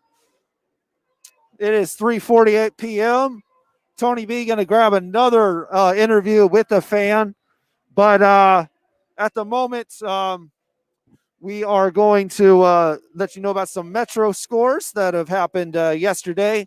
Lakeside defeating Nathan Hale in an inter-Metro League game, 27-16. Bishop Blanchette was blown out, 44-7 on that one. And Franklin got blanked by Ballard, 29-0 in that contest. Also, Lincoln with a huge game over Ingram. That was 42-6 in that one. Lincoln has started the 2021 season 2-0. A team that just rebuilt themselves just a couple. We're talking about Lincoln of Seattle in the Metro League, of course. Just rebuilt themselves, and now they've started 2-0, and they just defeated Ingram 42-6. This Lincoln team is pretty good. Roosevelt lost to Redmond 23-7, and that is your Metro League wrap-up of yesterday. Also in top 20 action includes a win by Seattle Prep in the second game in the Memorial Classic yesterday. They defeated Mount Baker in a close one. It was 28-22. Prep led at one point about 14-0, but Mount Baker mounted a comeback in the second half to make this closer than it looks. 28-22. Mount Baker almost was able to come back. And that one, so number 6 Seattle Prep gets the win on that one right there.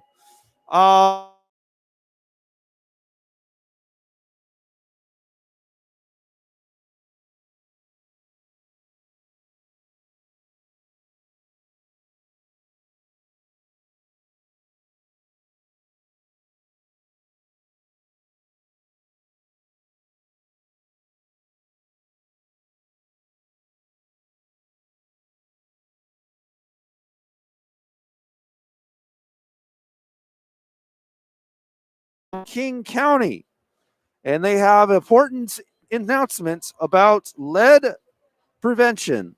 Enjoy.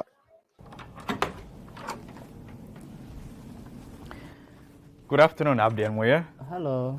How are you? Good. All right. So I understand you have some questions about lead. Yes, we've been learning more and more about lead on children, how harmful it is. We just want to learn the important effects of lead on children and how we can prevent lead exposure at home. Very good questions and very important topics that we should definitely learn more about, particularly with lead poisoning and lead exposure. Lead poisoning occurs when lead builds up in the body, often over months or years. Even small amounts of lead can cause serious health problems. Children younger than 6 years are especially vulnerable to lead poisoning, which can severely affect mental and physical development. At very high levels, lead poisoning can be fatal. Initially, lead poisoning can be hard to detect. Even people who seem healthy can have high blood levels of lead. Signs and symptoms usually don't appear until dangerous amounts have accumulated. Signs and symptoms of lead poisoning in children include developmental delay, learning difficulties, irritability, loss of appetite, weight loss, sluggishness and fatigue, abdominal pain, vomiting, constipation, hearing loss, seizures, eating things such as paint chips that are not food. Lead poisoning can be prevented and avoided by: keep children away from peeling paint and broken plastic. Be careful with your hobbies. Some crafts call for use of paint, glaze, and solder. Many of these may contain lead. Learn more about possible lead dangers while working on hobby. Don't bring lead home with you from work. People who work at construction, plumbing, painting, auto repair, and certain other jobs can be exposed to lead. Learn more about possible lead dangers while working on construction sites. Do you have any other questions? No, thank you, doctor. You're very welcome. Thank you for this great questions you had today. And be sure to share with others what you have learned. Lastly, it's very important that you are following up with your doctor to make sure your child is receiving regular lead testing. If you have questions or concerns about possible lead exposure and to see what services may be available to your family, visit www.kingcounty.gov/lead.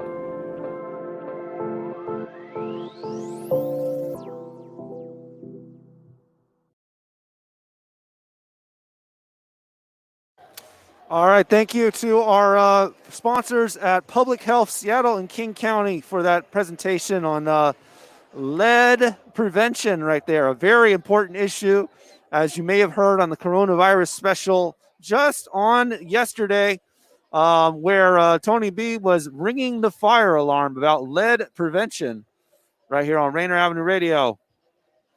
We are live.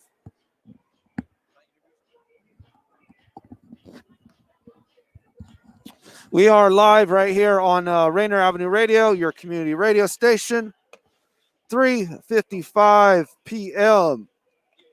And we are about to shortly go to Rick Dupree as he gets set up with a special guest on your station right here. And we'll get that set up for you. And while we do, we'll let you know about a couple more top 20 scores and a interesting development of a Ferndale almost at number 9. Ferndale almost blew their game to Arlington. It was a back and forth contest, and that one ended up going to 8. They actually won by 1 point, 18-17. And I believe right now we're going to go to Rick Dupree and a special guest. Yes, we are. Thank you. A very special guest. He was honored in the pregame. Anthony Allen. AA, double A. How you doing, man? I'm doing fine, Rick. How you doing? Good, good. Let's bring this over here. Okay. We got him up. Go, keep talking. Okay. Make sure we got you. Can you hear me? Can we hear him? We're going to get his mic going. Make sure. We good? Okay. 1, 2. Okay. Yep. Man, well, congratulations, number one. Now, I kind of caught the tail end, but they were recognizing you and what have you. Did you know that they were going to recognize you, here at the game? And Yes. Okay. Yes. I got in contact with him about 2 weeks ago and let me know about the award and for the classics and the legends. So, it was nice. Yeah. Except for all the rain and thundering, but it was good. Yeah, and it's really, really interesting because I look back to the days when we were playing. You were a couple years ahead of me, but man, you guys had some teams, and I bet you're excited to see Garfield football kind of coming back, a little resurgence, if you will. Yes, it is. Pastor Spoon is doing a great job. The kids are playing well. They're up right now, 7-0. So it's a good day all around for Garfield.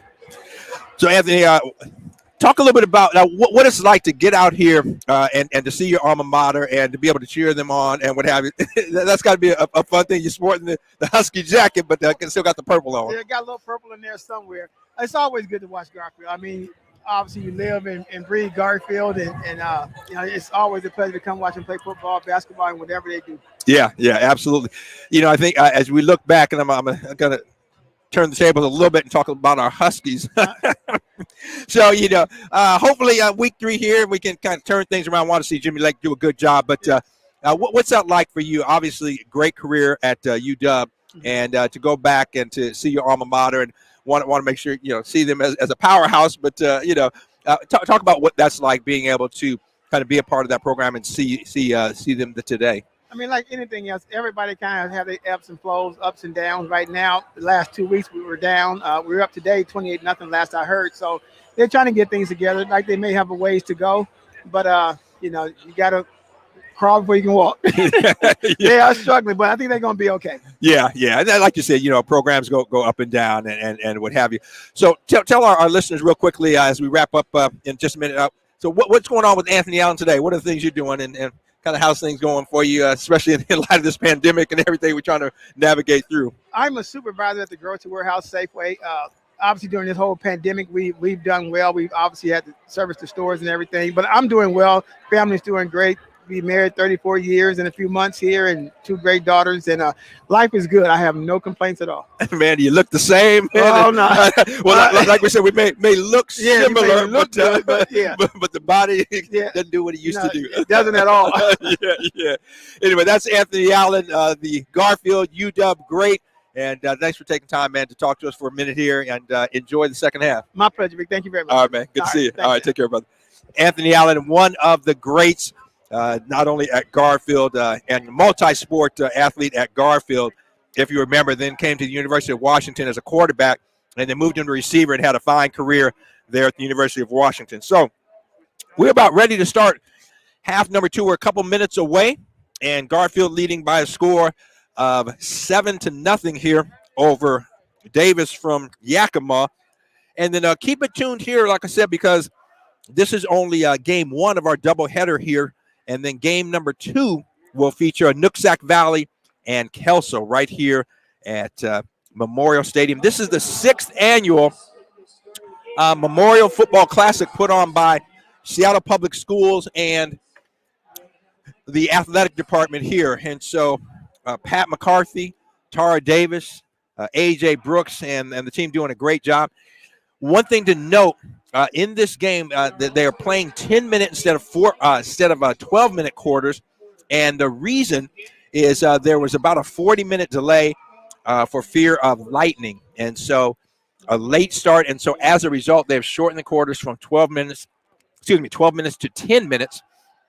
And if I'm not mistaken, I'm looking at the play clock, and I thought the play clock is normally, I said this earlier, at 40 seconds, but the play clock at 25 seconds. So trying to get back on track because the Nooksack Valley Kelso game is scheduled for 5 o'clock.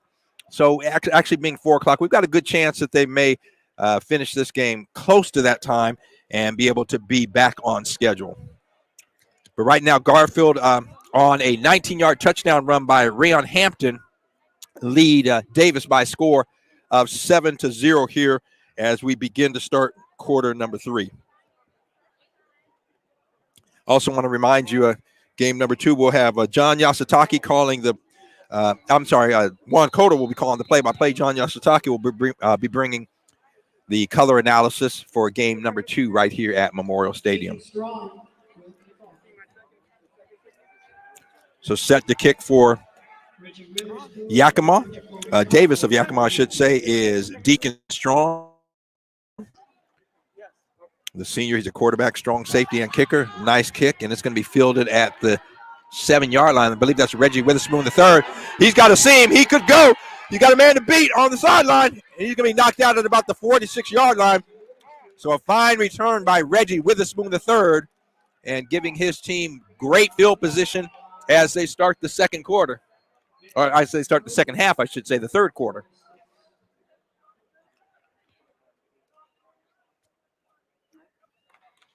Yeah, look. So a 38-yard return out to the 46-yard line by Reggie Witherspoon III, giving his dad's team great field position as they start the second half, leading 7-0. So powerhouse backfield coming on the handoff, and that is Hampton breaking number of tackles and just could not quite get outside. And what he was trying to do, he was hit in the backfield, broke that tackle, broke another tackle, and then stumbling, but still stumbled for 5 yards across midfield into Davis territory to the 49-yard line. So fine run by the senior, Rayon Hampton. This time, Jacoby Cochran Jr. split wide to the right, the wide side of the field. Rowley Canal to the left of the handoff is Hampton. And Hampton goes down, and he may have twisted an ankle. Let's see. No, he's okay. Nope, he's coming. He's going to come out. Yeah, Hampton. So Hampton went to the right side and had a hole cut back, and he may have, I don't know if he twisted an ankle, a knee, but yeah, I saw that he went down. And so he's holding, it looks like his left foot. I think it may be the left, maybe the calf or whatever. We'll see. Hopefully he will be back in the ball game, but the trainer talking to him on the sideline. So the handoff, the back replacing him, and that is number 19, Jimmy Miller. And Miller off the left side, he's got a nice pickup of about 6 yards, maybe 7 down to the 32-yard line. Actually, they mark it to the 33, so that'll be a pickup of 6. It'll be 2nd and 4 for the Bulldogs on the move. And again, Miller on the left side. He's got some room. One man to beat. Runs him over, but he's brought down at about the 10-yard line. And Jimmy Miller, I tell you what, he said, you get in my way, I'm going to run you over. Oh, nice pickup by the sophomore, Jimmy Miller. And it looks like Hampton is okay. He came back in the game and got Miller out, but then the coach sent Miller back in, and Miller off the left side. He's got some room, breaks a tackle, breaks another, and he's in. Touchdown. Oh, Jimmy Miller, 13 yards, touchdown.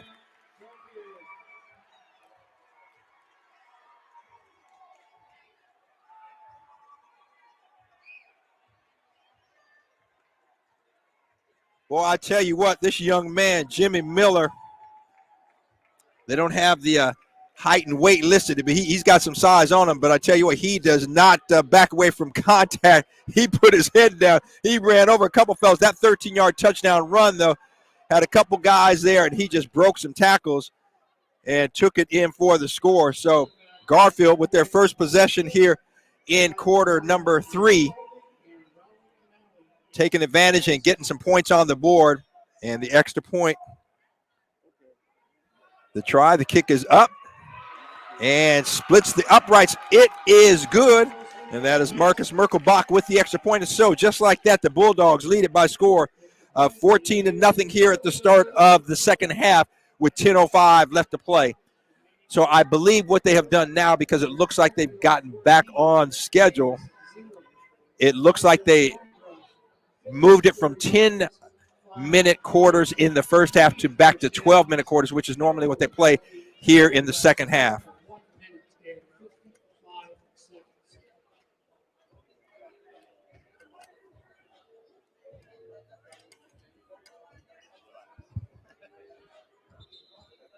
So 10:05 on the clock. Garfield leading 14-0. And Garfield's offense has been impressive. They have been impressive tonight, or this afternoon, I should say.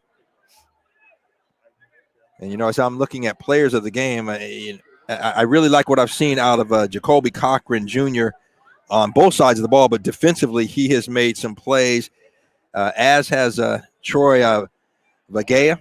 He's made a couple of good plays defensively, so we'll keep an eye on the defensive players for Garfield. And offensively, you know, the two running backs really who have the scores right now, Rayon Hampton and Jimmy Miller, are the guys right now offensively looking good for the Bulldogs. Oh, Merkelbach, a good kick. It's going to go into the end zone. And Davis, the Pirates, will have it 1st and 10 on the 20-yard line. Pirates take over 1st and 10 at their own 20-yard line. So if you're just tuning in, I'm Rick Dupree, and we are live at Memorial Stadium. This is the 6th annual Memorial Football Classic put on by the Seattle Public Schools Athletic Office. And got DJ, got some tents, got a lot going on here. And this is game number 1 of the doubleheader. You can hear both right here on Rainier Avenue Radio. Nooksack Valley and Kelso are coming up next.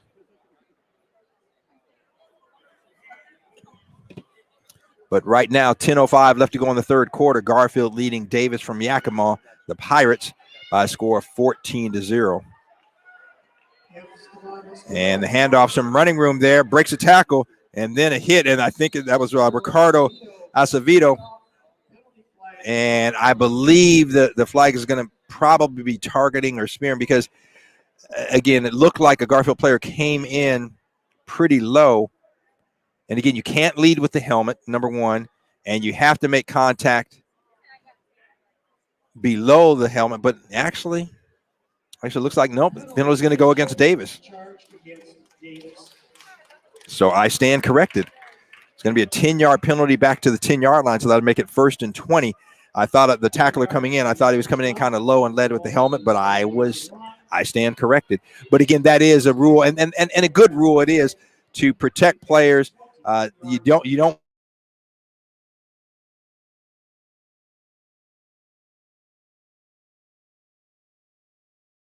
not target above the shoulders as well. Handoff, and that is Acevedo, and Acevedo comes across the 15-yard line. And we're going to give him a gain out to about the 17-yard line, so that's going to make it second. So about a 7-yard gain there. Going to make it 2nd and about 13 to go.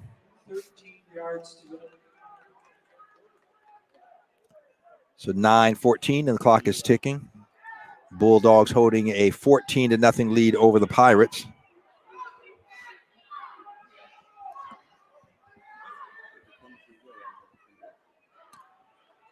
And the fake of the handoff, and Chavez looking. Oh, and a big hit, but not a wrap-up. And Garfield, a great defensive play there among the players there, and making the stop that time was Michael Montgomery. And Michael Montgomery stopping the receiver for a loss back to the 16-yard line. So that's going to make it 3rd and 14 to go for the Pirates. Of course, if you are listening in, I'm sure you're watching the game on our stream as well. But if not, go to Rainier Avenue Radio's Facebook page or YouTube or Twitch and check out the stream so you can see the action live right here at Memorial Stadium. 3rd down and 14 to go for the Davis Pirates. And they don't like what they see, and they're going to call a timeout. So timeout on the field. And, Daniel, do we have anything else going on today besides game number 2 here? Are there any other games that we want to be paying attention to? Unfortunately, no, Rick. Everybody played yesterday, and I mean everybody. Yeah, and that's, most high school games, you got the Friday night, but it's kind of a special, day today with the second day of the Memorial Classic. So the 2 games here, and you're hearing them right here live on Rainier Avenue Radio. But also make sure to stay tuned because every week we will be bringing you more and more football. And you can go to our webpage, RainierAvenueRadio.world, and you can find the schedule there and check out our weekly games that we have, featured games of the week. That'll be right here. Also want to remind you to tune in to Monday Night Sports with yours truly, Dupe and Edwin Bailey, as we recap the Seahawks game, and Edwin gives you his perspective as an 11-year NFL veteran. And so that's every Monday night, 6:30. We'll have that throughout the season. And then we are followed by Little Line Sports. That is Monday nights, live sports right here on Rainier Avenue Radio. Right now, we are at Memorial Stadium, 8:53 to go in the the third quarter, I should say. We're in the second half action. And Davis has a 3rd and 14 on its own 17-yard line. Garfield leading 14-0. Eric Navarro in motion. Chavez looking for a receiver. Great catch. But no, it's going to fall incomplete. And I tell you what, that was some great defense. I believe that was Jacoby Cochran Jr. He was all over the receiver, Ricardo Acevedo. And that falls incomplete. So that's going to force a 4th down. 4th and 14 from the 17-yard line. And undoubtedly, the Pirates will be punting and going deep. Is that man? I just called his name, number 6, Jacoby Cochran Jr. He's had a game on both sides of the ball, but especially defense, as well as Michael Montgomery.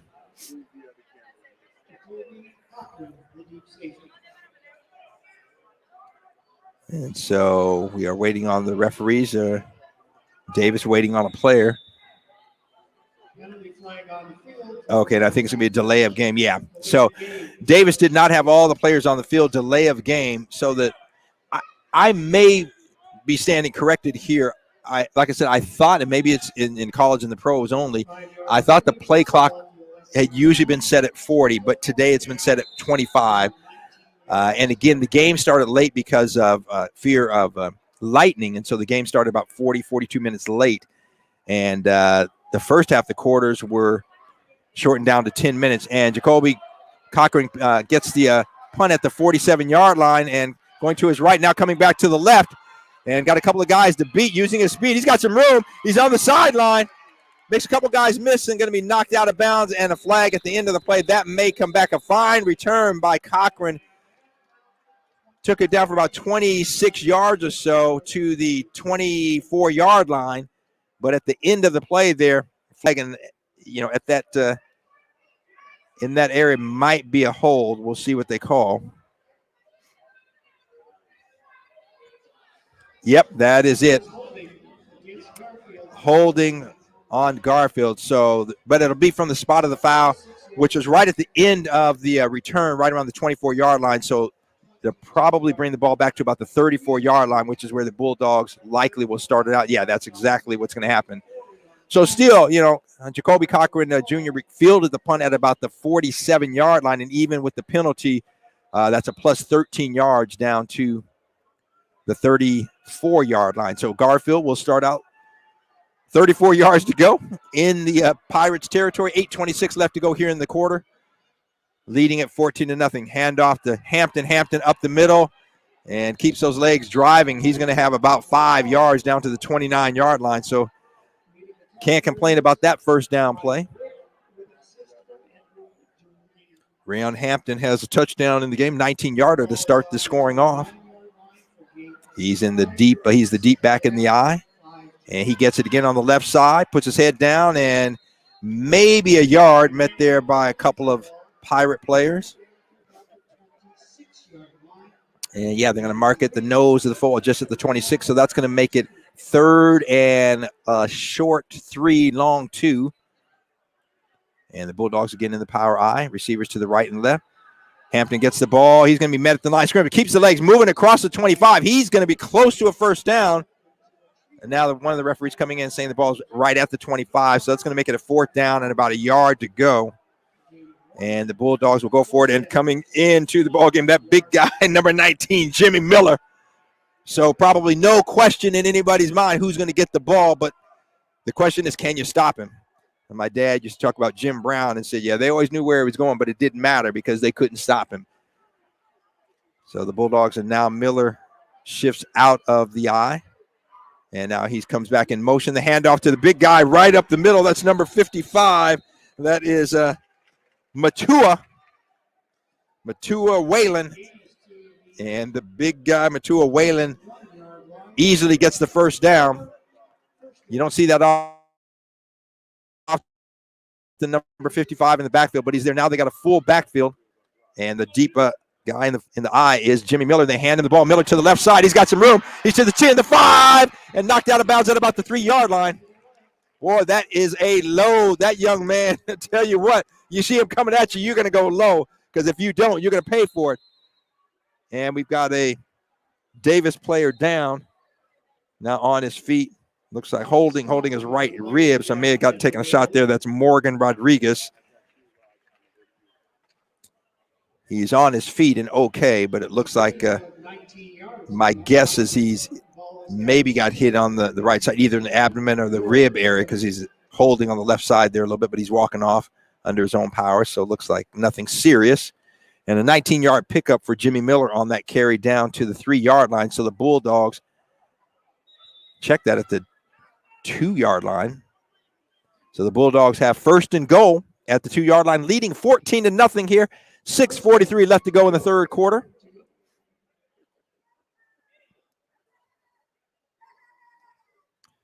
Waiting on the player to get off the field there.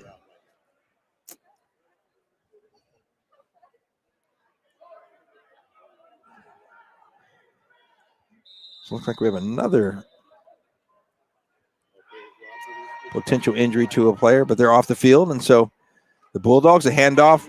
The big guy up the middle keeps the legs. Touchdown, 2 yards. That is the big guy, number 55, Matua Whalen. So Whalen with the 2-yard touchdown.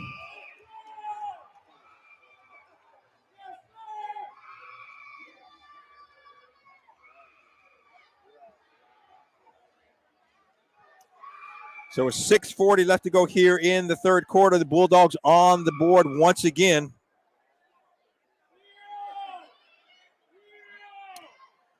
And now the ball being spotted at the 10-yard line. So the 20-yard extra point try by Marcus Merkelbach. Snap is good. The kick is up and once again splits the uprights. It is good. So Garfield with 6:40 left to go in the third quarter, taking a commanding 21-0 lead over the Davis Pirates all the way from Yakima. That'll be a long trip home if you lose it. But such is what it looks like at this point. But a lot of football left to be played, or rather I should say 6 minutes, 40 seconds left to play here in the third quarter.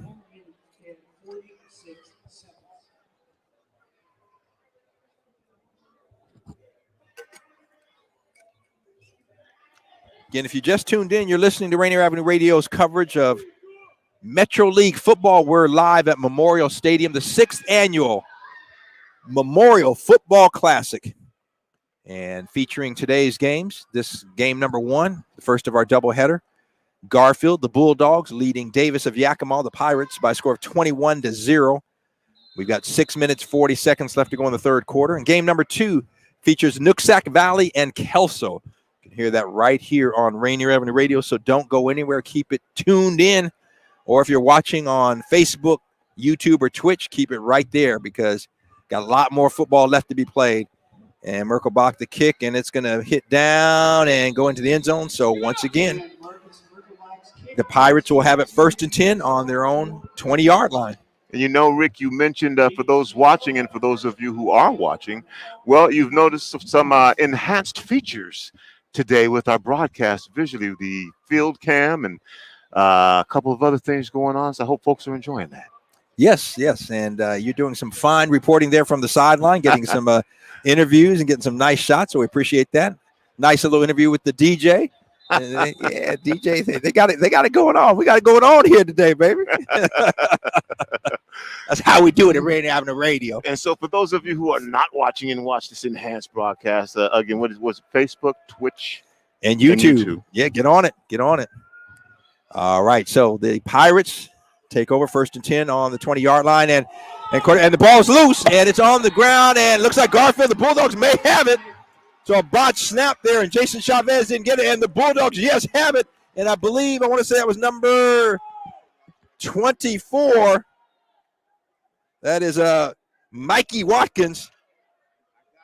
And Watkins recovers the fumble, so the Bulldogs are going to take over right there just inside the 20-yard line. Called it the 19. And they will go 1st and 10, and the Bulldogs leading 21-0 and looking to add to their lead. And I tell you, I remind you, last spring, Garfield was a young team, struggled, but Coach Reggie Witherspoon said, hey, I am excited because I got most of these kids coming back, and we're going to be good. And they're 2-0 and looking to make it 3-0 today.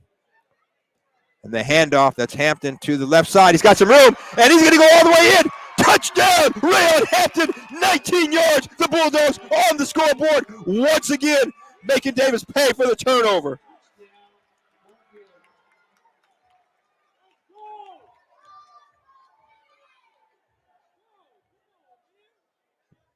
Hampton, I tell you, 19 yards, and went off that left side and eluded that first tackler. Then it was a foot race, and he won it to the pylon there for the touchdown.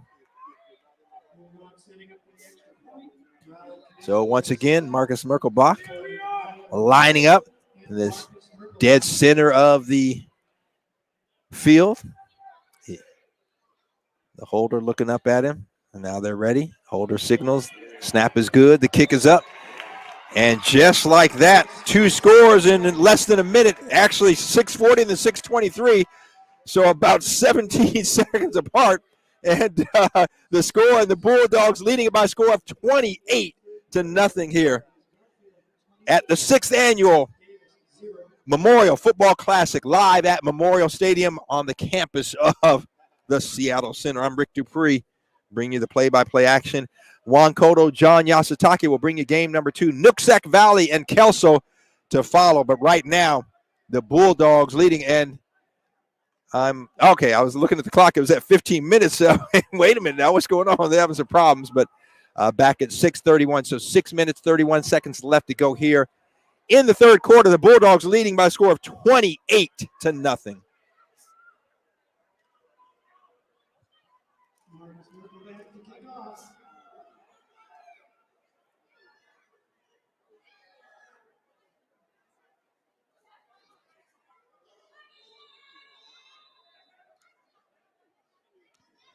And the kick, Merkelbach, and kicks it a little shorter this time. It hits down at the 20. And, it took, I tell you what, the Davis player took his time getting on it, and that ball is live, and Garfield was coming for it. I believe that was number 20 for the Bulldogs, Tawaf Abadou, and he was coming down to try to get that, but Davis pounced on the ball. And they got it. And I apologize. We got a number 5 on the Davis roster, on the field, I should say, but I do not have a number 5 on the roster, so I'm not sure who that is. I apologize. So I will just have to identify him as number 5. But he got on the ball at the 18-yard line. So Davis, with 6:22 left to go in the third quarter, will take over 1st and 10 on its own 18-yard line. And weather's kind of cool today here. Was raining earlier, but once game time, came once kickoff. I think it's been pretty dry. Maybe a little sprinkle here, a little drizzle, but not much. So Jason Chavez in the gun, hands off to Acevedo, and Acevedo eludes one tackler, but then brought down for a short gain. And I believe that was, once again, I've called his name a lot, Jacoby Cochran Jr. coming up from his defensive back spot. And we got a flag, though, back at the 15-yard line, so the clock stops.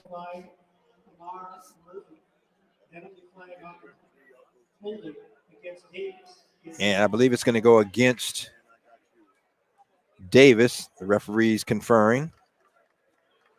Come on, fellas, let's speed it up. They're taking their time. So they're marking, but they got to mark. I think it's probably half the distance to the goal. Yeah, that's what it looks like. So it's going back. Yeah, they're counting it out. So the ball is going to be spotted at the 8-yard line, it looks like. I'm waiting for the official to put the ball down. Yep. So that's what was taking so long. So they're trying to make sure they have the accurate yardage as it goes half the distance to the goal.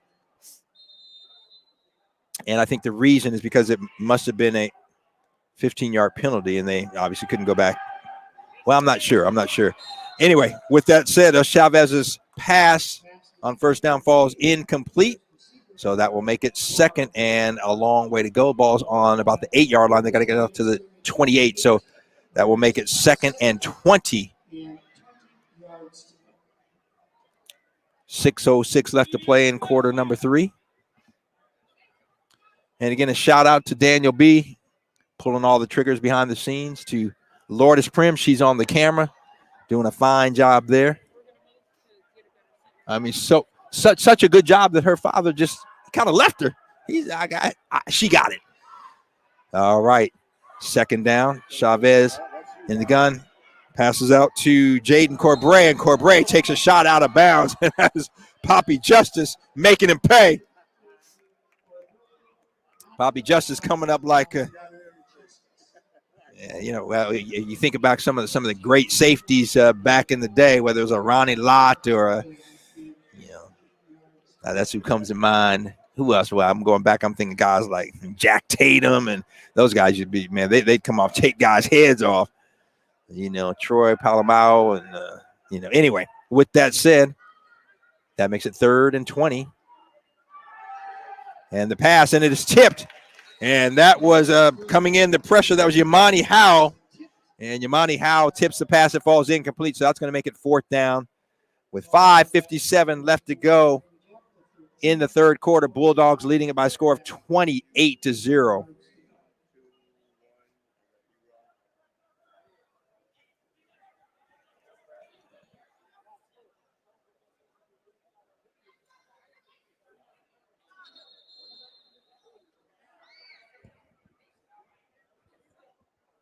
Timeout on the field. Davis, their second of the half. So we've got a little break in the action here. I believe a timeout.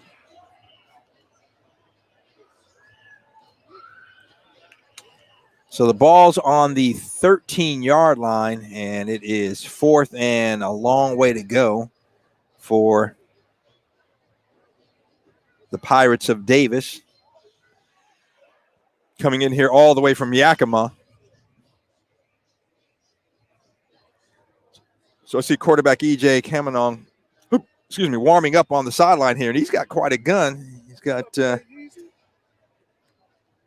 Armani Impresit catching for him. So we may see certainly a good time with a 28-0 lead to work on some things. I mean, the game's not over yet, and it's still 5:57 left to go in the third quarter. So, but again, with that said, maybe Coach Witherspoon looking to put the ball up in the air a little bit more, work on some things. Jacoby Cochran Jr. Back at his 41-yard line, set to receive this punt.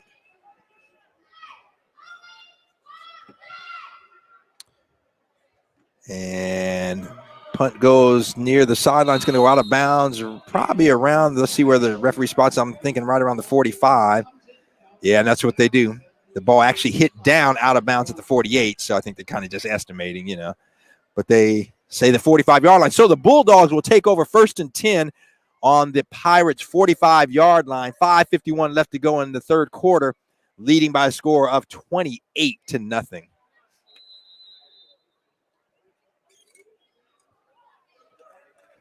Garfield takes over 1st and 10 at the Davis 45-yard line.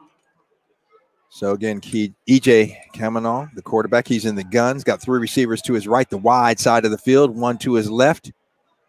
Davis feigning a blitz, but no, the handoff to Hampton, breaks the tackle, stiff arms a guy, makes another guy miss, and he's down inside the 20, makes another guy miss. He's going to take it all the way. He's down to the 5, the 2, touchdown. Oh, 45 yards. Rayon Hampton. Oh, what a run. Rayon Hampton making it look easy.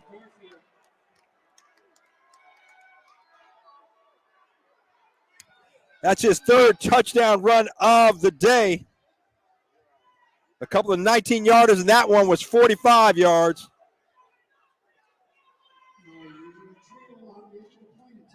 So Rayon Hampton, I tell you what, making it look easy. He broke a few tackles, stiff-armed a guy, and then it was just sheer willpower to take him into the end zone for the touchdown for the 45-yard run.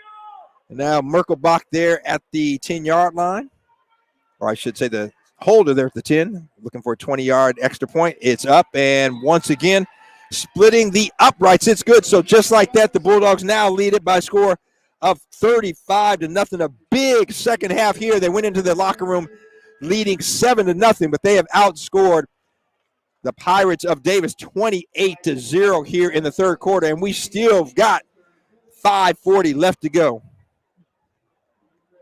5 minutes, 40 seconds remaining in the third period. It is Garfield 5, Davis 0.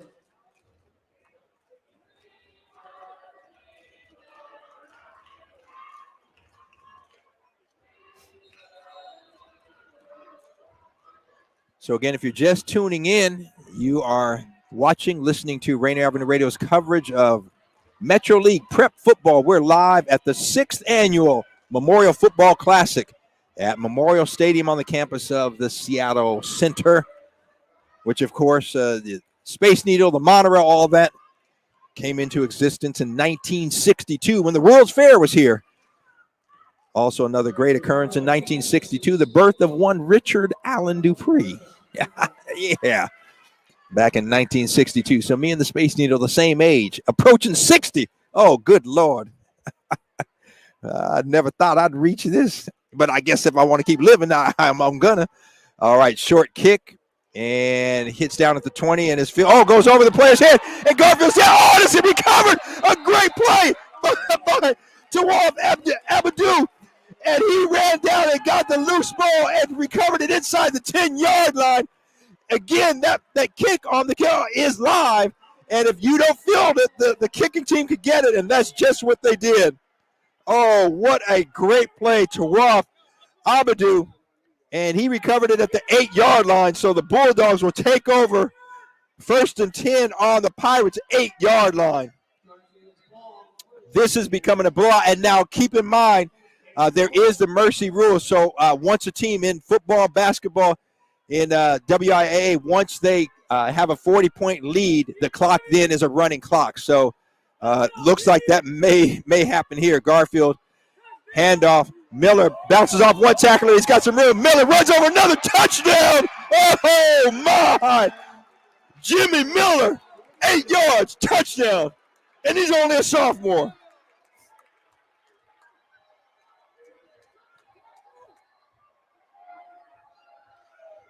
It has been the Rayon Hampton and Jimmy Miller show.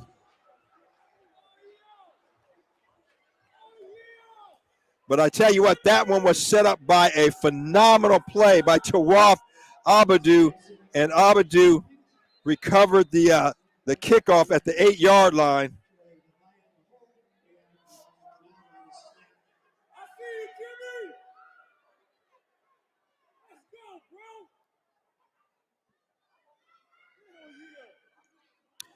And Merkelbach, again, the extra point.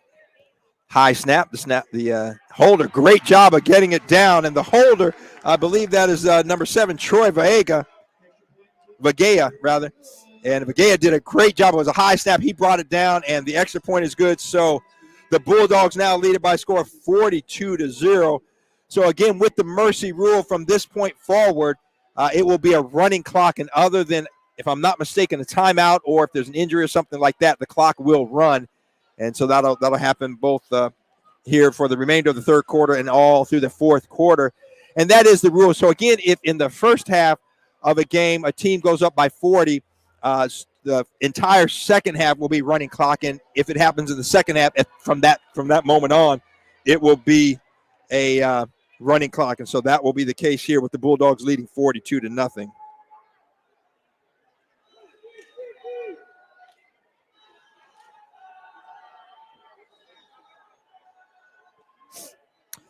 So Marcus Merkelbach, the senior, set to kick off. Ball's on the 40-yard line, and he has been successful in his earlier kicks. All of them were going into the end zone. They may have bounced just shy of the end zone. The last couple he's kicked shorter intentionally. Let's see if he kicks away here or if he's going to do another kind of squib kick. And nope, he kicks away, and it's going to be fielded at the 2-yard line. And that is on a great play coming up for the tackle. That was number 4, Kawan Terry, and making the tackle on Becken Murphy. Boy, Kawan Terry just coming down like a shotgun and making that stop there. And so, again, looking at the clock, and it is running. So, again, we are in the mercy rule and the clock running. So, Garfield making the Davis Pirates trip from Yakima a tough one. And it's going to be a long ride back to Yakima. But right now, there's still a lot more football left to be played. 4:50 left to go in the third quarter. Garfield leading Davis 42-0. And I tell you, what a huge third quarter for the Bulldogs, leading 7-0 at the half. And they scored 35 points here in the third quarter, and we still got 4.5 minutes left to play. Jason Chavez calling the signals. He's in the gun. Looking to his left. He's got a receiver. But right there all over the receiver, it's a complete pass. No, incomplete pass. And that was MJ Mark Baker with some great defense there. He was blanketed all over that receiver, and the pass falls incomplete. But, again, the clock continues to run, and the referee kind of making that motion to make sure that in the box they realize that and keep that clock going. So 4:17 and ticking. So that'll make it 2nd and 10. This time, quarterback Jason Chavez under center's got a single running back behind him, and he hands off to that back, and nothing doing there. Right there to make the stop is, trying to look at the number, I think that is number 57, if I'm not mistaken, and that would be Davion Blackwell. So Blackwell with the stop.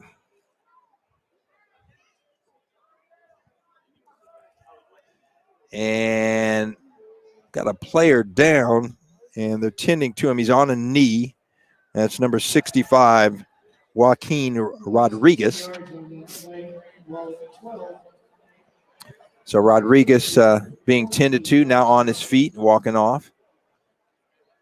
So it looks like nothing serious, maybe just a cramp, but kind of slightly limping. So a situation like this, the clock does stop. It's at 3:38. And once he is off the field, yeah, he's kind of walking gingerly.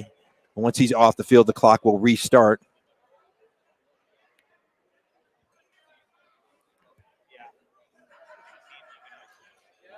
Waiting for the official, and yeah, the official now makes the mark to tell him to get the clock started, and they have yet to do so. Now it starts. So 3:35, and the clock is moving. It's going to make it 3rd down and 12 to go. Davis with the ball on their own 12-yard line, trailing 42-0 here to the Bulldogs.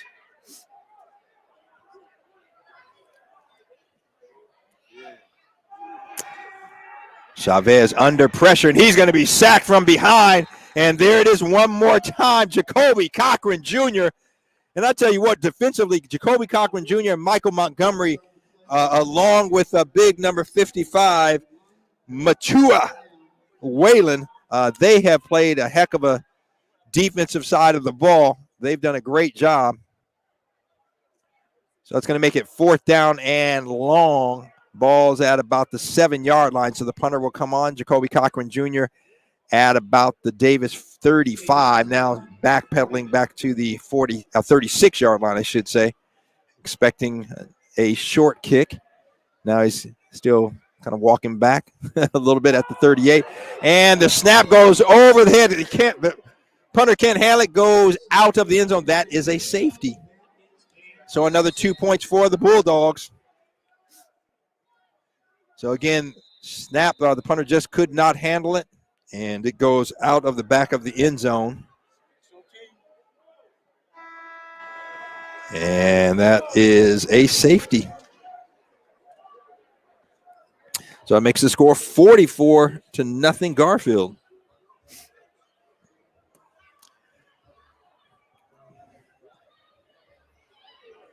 So the clock is stopped with 2:15 left to go. And I believe the clock will remain stopped until the kick here. We still have another quarter to play. 4:41 left to go in the ball game, or rather in the third quarter, I should say. Forgive me. And the Bulldogs leading.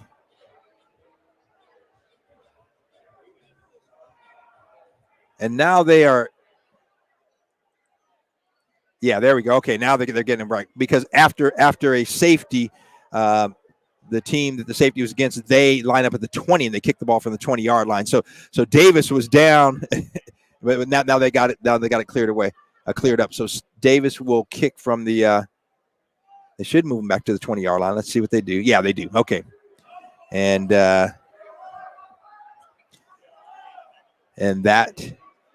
is what we have here. So Davis lining up on the 20-yard line, and again, special teams. John Yasutaki talked about this yesterday.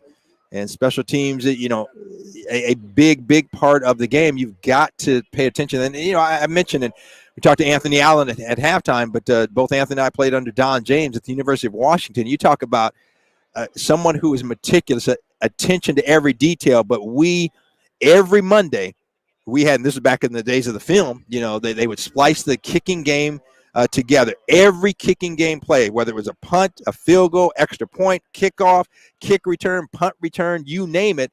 And Don James himself ran that film. And we did that every Monday, and the whole team in there. And, he would go over every play and critique every play. And we spent a lot of time, every practice, on special teams, from as simple as, which team should be out there. We had what was called a hands team. So when we expected the team to do an onside kick, it was the hands team. You had guys, the receivers, running back guys that could handle the ball. And so the punt goes going to be fielded by Reggie Witherspoon, the third, at the 33-yard line. And looking for some room, gets by one tackler. There's going to be a hold called, though, and breaking a couple of tackles. And he's got some room, but this is going to come back, unfortunately. Witherspoon is on the left side. He's going to go all the way. He could go, but unfortunately, he's going to go all the way, but unfortunately, it's going to come back. Yep, there's a couple flags way back at the 40-yard line. So Witherspoon with some magicianry there. I don't know if that's a word or if I'm making it up, but looking like a magician, I should say, making a lot of guys miss on the right sideline, then came back to the left side and took it all the way. Would have been about a 67-yarder, but I believe it's going to come back. And so the sophomore getting high fives from his teammates, but yeah, it's coming back a hold. So with that, nullifying an exciting and electrifying return by Witherspoon. I'm looking up at his grandfather. The grandfather proud of that young man. But unfortunately, it's going to come back. So 1:45 left to go in the third quarter, and the Bulldogs will take over 1st and 10. They're spotting the ball on they're still marking off some of the yards. So we might get a playoff here, one more play in the third quarter, because the clock is moving. It's at 1:29, and it's still running. So they bring it all the way back to the 27-yard line. So that's where the Bulldogs will have it 1st and 10.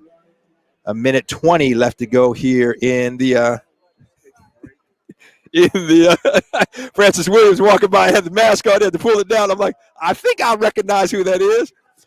Anyway, so 1:09 left to go here in the third quarter. Bulldogs, E.J. Camino in the gun, looking for a receiver. He's got some time now. He's got pressure. He's scrambling out. He's going to keep it and a flag down, maybe a hold. And Camino's got some room. They're going to run out of bounds just shy of the 40-yard line. Would have been a first down, but I believe it's going to come back. Flag back at the 25-yard line, so we'll see what the call is.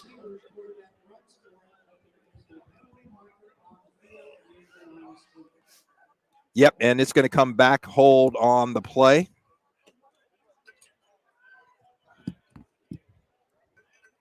I tell you what, it's getting a little chilly out here.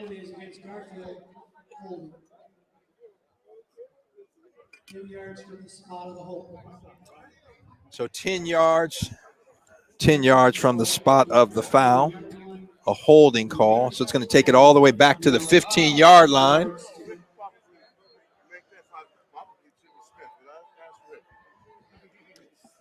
So the ball is all the way back to the 15-yard line, and that's going to do it for the third quarter, again, with the running clock. So we got one more quarter to play. And let's see if they set the clock. My guess is they may set the clock to 10 minutes. They've been playing 10-minute quarters, although the third quarter they set it to 12 minutes. We kind of caught up. But this game actually got started about 40 minutes late for fear of lightning, so they delayed the start of the game. Lightning warning, that looks like they're setting it at 12 minutes. So that's what they have on the clock, at least right now. It'll be a running clock for 12 minutes. Garfield leading 44-0. And again, we got a late start because of the fear of the lightning warning. And they played the first half with shorter quarters, but back to the regular 12 minutes here. So one more quarter left to play at the 6th annual Memorial Classic right here at Memorial Stadium on the campus of the Seattle Center. I'm Rick Dupree bringing you the play-by-play of game number 1. And then Juan Cotto, John Yasutaki will bring you the call for game number 2. Nooksack Valley and Kelso right here at Memorial Stadium. Bulldogs are commanding 44-0 lead. And they went into the halftime in the locker room with a 7-0 lead.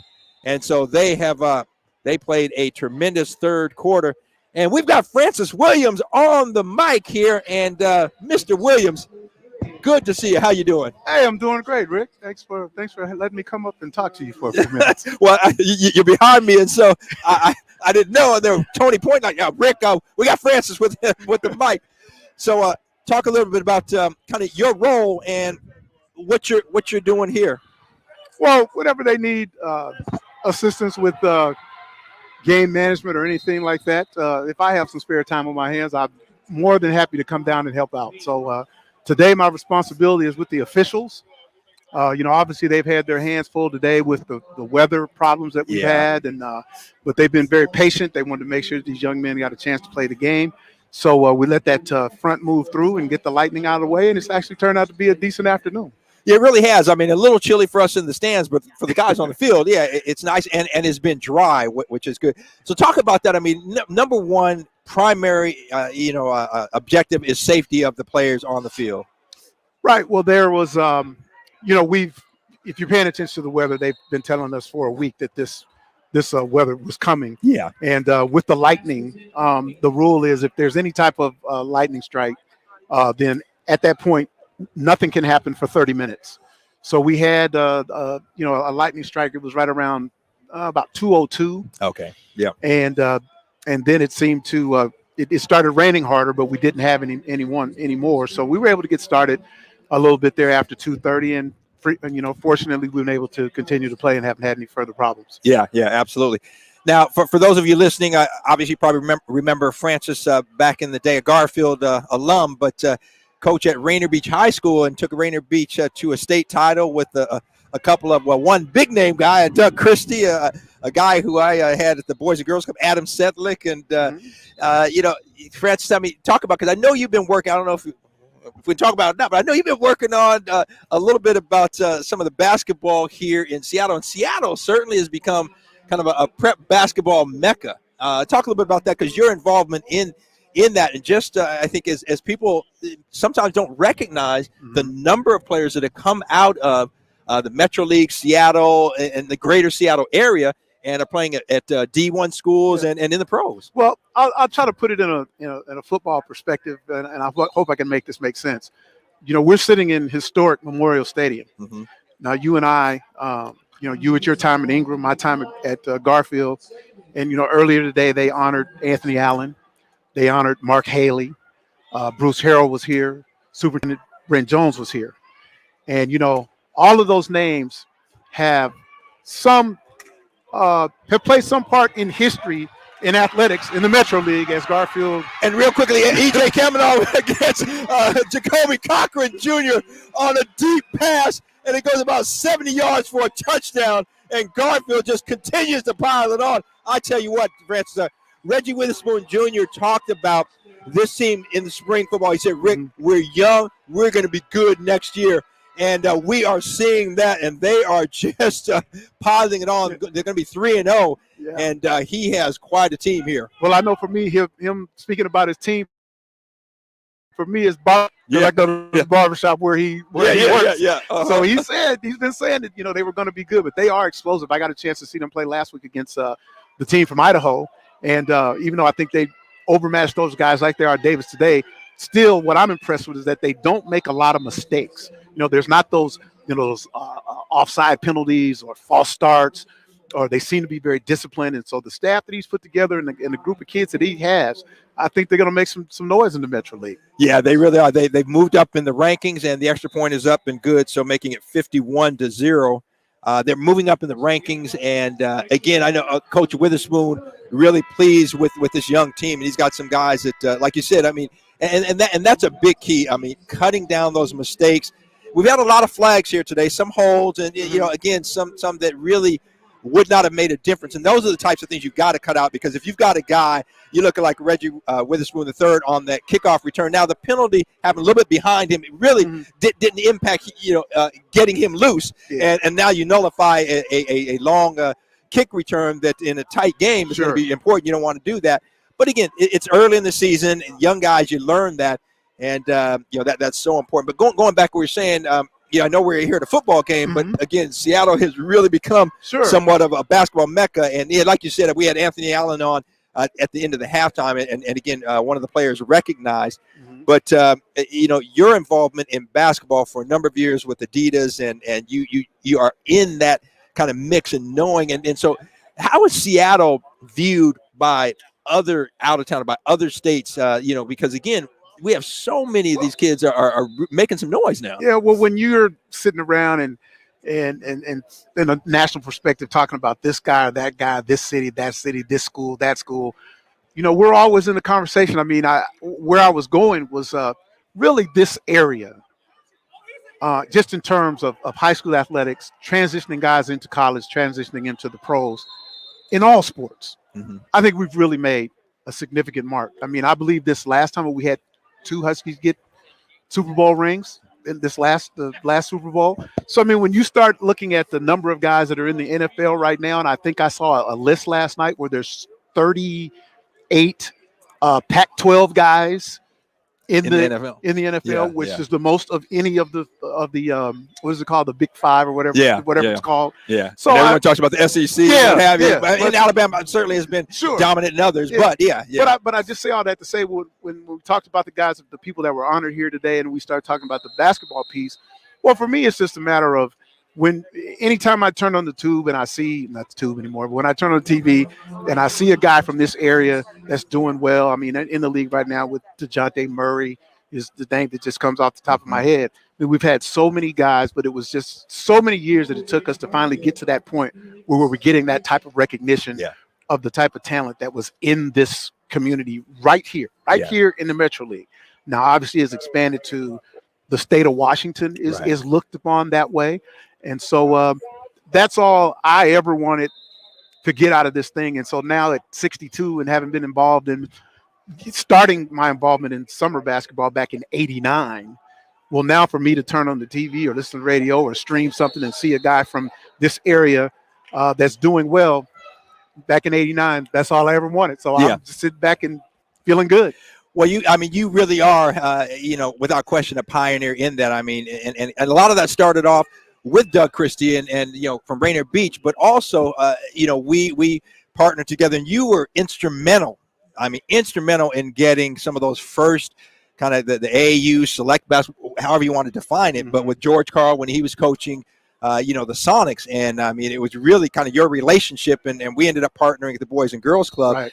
But that was, and correct me if I'm wrong, for basketball, the first time where we had some city teams and the kids didn't have to go to the east side or elsewhere. Yeah. And so a number of these kids you're talking about were recognized at a national level on the national stage. There was 2 things that was significant in that piece. First of all, thankfully, thank God, we all had relationships with each other and we respected one another in terms of, if this is what you bring to the table, you do that and you take it and run with it and make it work. So to be able to mesh all of the different strengths, the different personalities, and the different relationships to get that thing off the ground, because those relationships, and then the fact that the kids didn't have to have any type of a financial responsibility, it was all taken care of.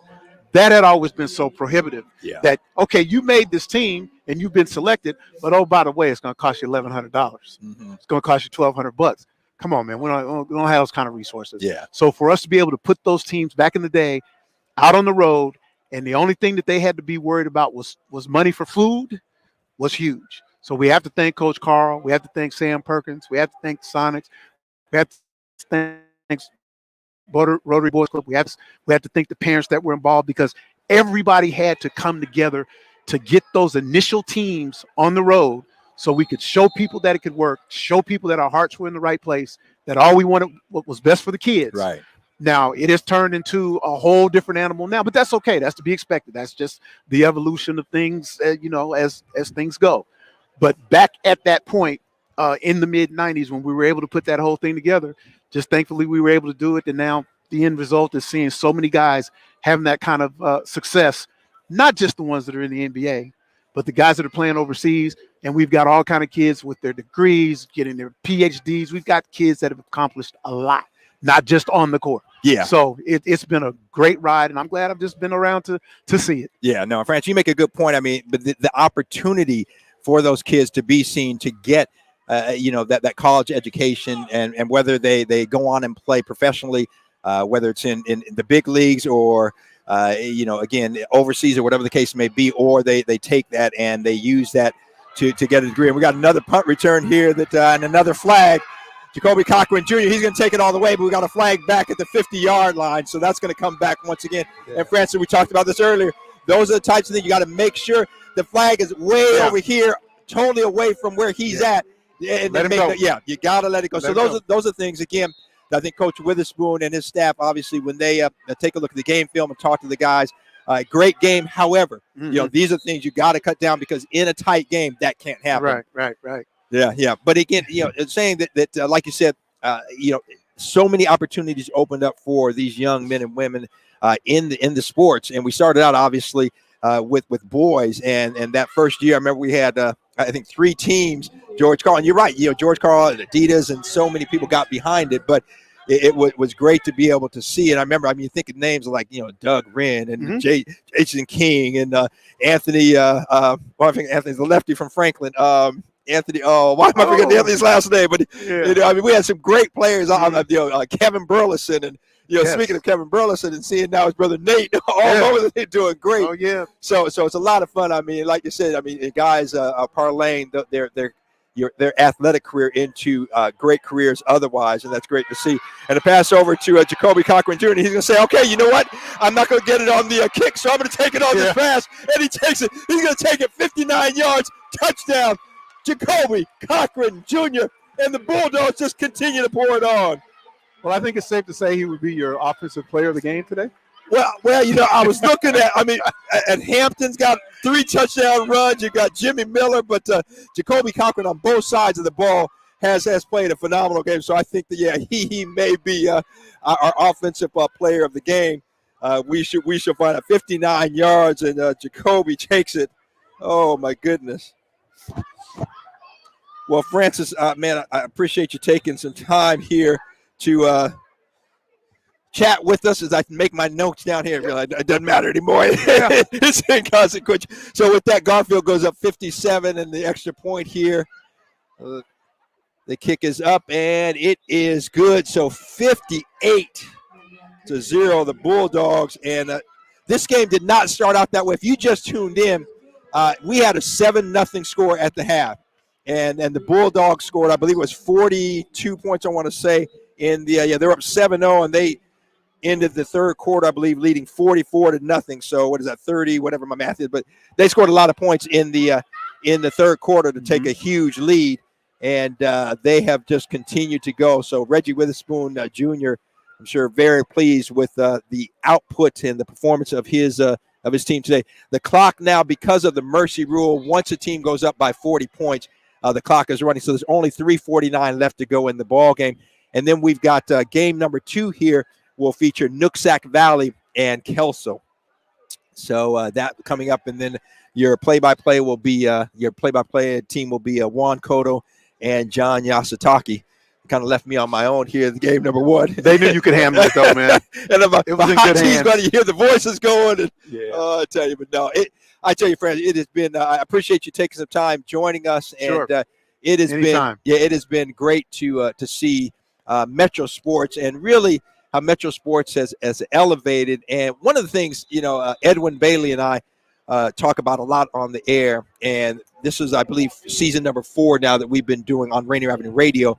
And Francis, honestly, the sportsmanship that we have seen from these young kids on the football field, on the basketball court, whether it's a blowout or not. You have a little bit of this, that, and the other, but sure. But for the most part, I think kids, it's a different era, but they're respecting one another, and that's been really cool to see. So, okay. Anyway, with that said, thank you so much for taking time out. Appreciate what you guys are doing at Rainier Avenue Radio. You guys are one of the sponsors of this event, so absolutely appreciate your participation, and keep up the good work, man. You can see you guys ascending in the media world. Who knows what might be next? We'll see. We're gonna get you on there.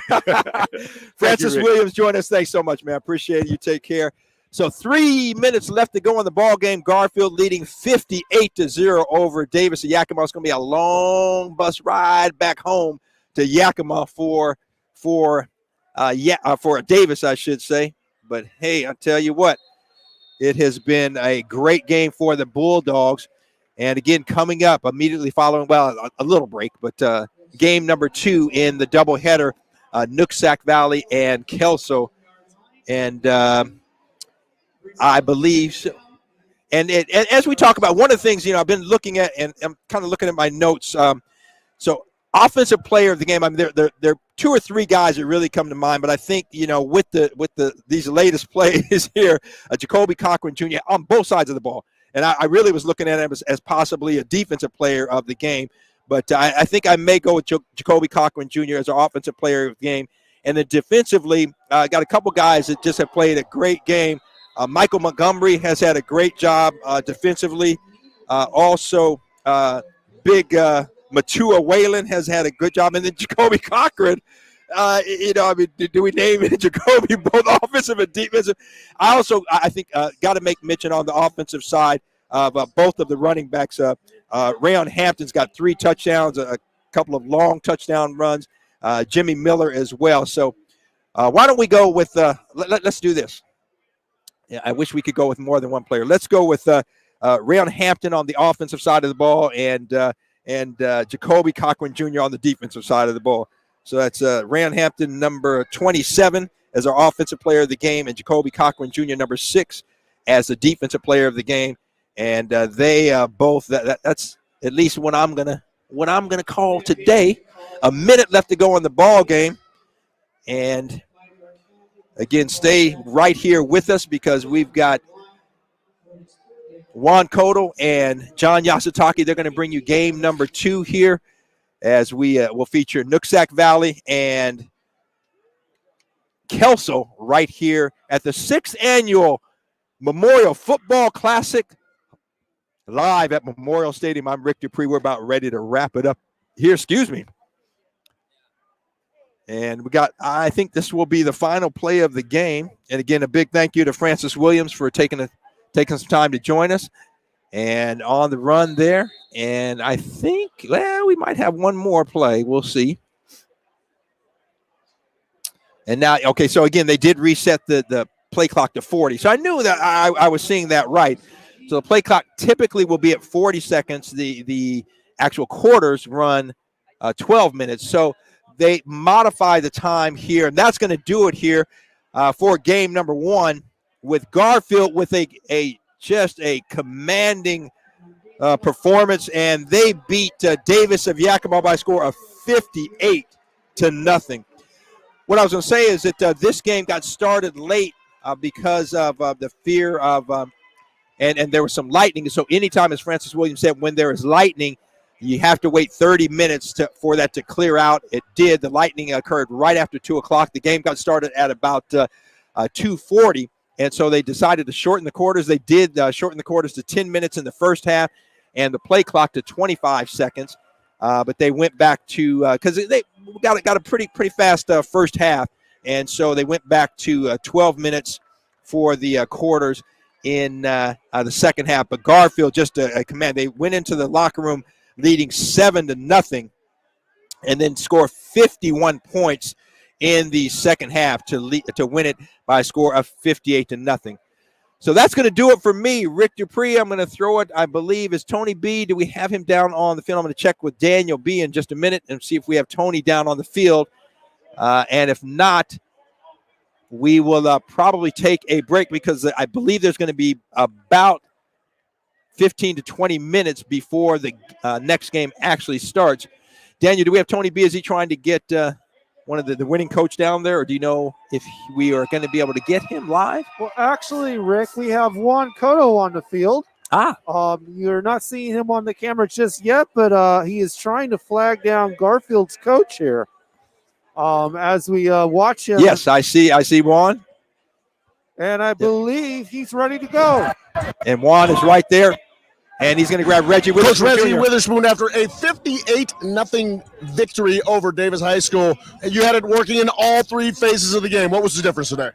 Second half execution. We told them back in halftime that whatever we do is based off of us and how we execute, how we get after it. First half a little the 10-minute quarters, which we usually don't do, but due to the weather and all that delay. But we were able to bounce back and put up 51 points in the second half, so it's been good. It seems like your team speed showed up, particularly on defense and in special teams. Yeah, absolutely. We preach that speed. We do a lot of stuff in practice because of that. We practice fast, and it pretty much is a reflection of how we practice, to be honest. Everything we do is fast-paced, up-tempo, to the point, and perfection. Something we preach a lot. So they came out in the second half and showed that. Always nice to beat a team from Eastern Washington. How does the season shape up now going into the Metro League? It's going to be tough. You know, we all know Metro, we're in the top tier. It's a gauntlet. And these games for us is just kind of preparing us for that. That's why we had to open up our passing game a little bit late in the game. I said, we got to be able to throw the ball. So let's work on it now. Even though we're up, we got to work on it. Because if we don't, we're not going to be able to do it when it's actually come, you know, to take on O'Day, Eastside, Prep, and teams like that. So run game, I think we're fine, but we got to be able to do both. Always exciting to see Garfield playing well. Absolutely. It's a pleasure. Reggie, thank you so much for your time today, Coach. Great game today. Thank you. Reggie Witherspoon after a 58-0 victory for AC Davis of Yakima. With head coach Reggie Witherspoon Jr. and a big win for the Bulldogs, 58-0. So we're going to take, I believe, Daniel, we're going to take a break in action and then come back in about 20 minutes with game number 2. Is that the plan? Possibly. Okay, so that's going to do it here for game number 1. Don't go anywhere because game number 2 featuring Nooksack Valley and Kelso right here. Juan Cotto, John Yasutaki will bring that game to you. For Daniel B., Tony B., for Lourdes Prim, the team here, I'm Rick Dupree signing off for game number 1. But make sure to tune in Monday night, 6:30 for Monday Night Sports with me and the big guy, Edwin Bailey, as we recap the Seahawks game number 2 and hopefully win number 2. All that right here on Rainier Avenue Radio. Until Monday, peace and God bless.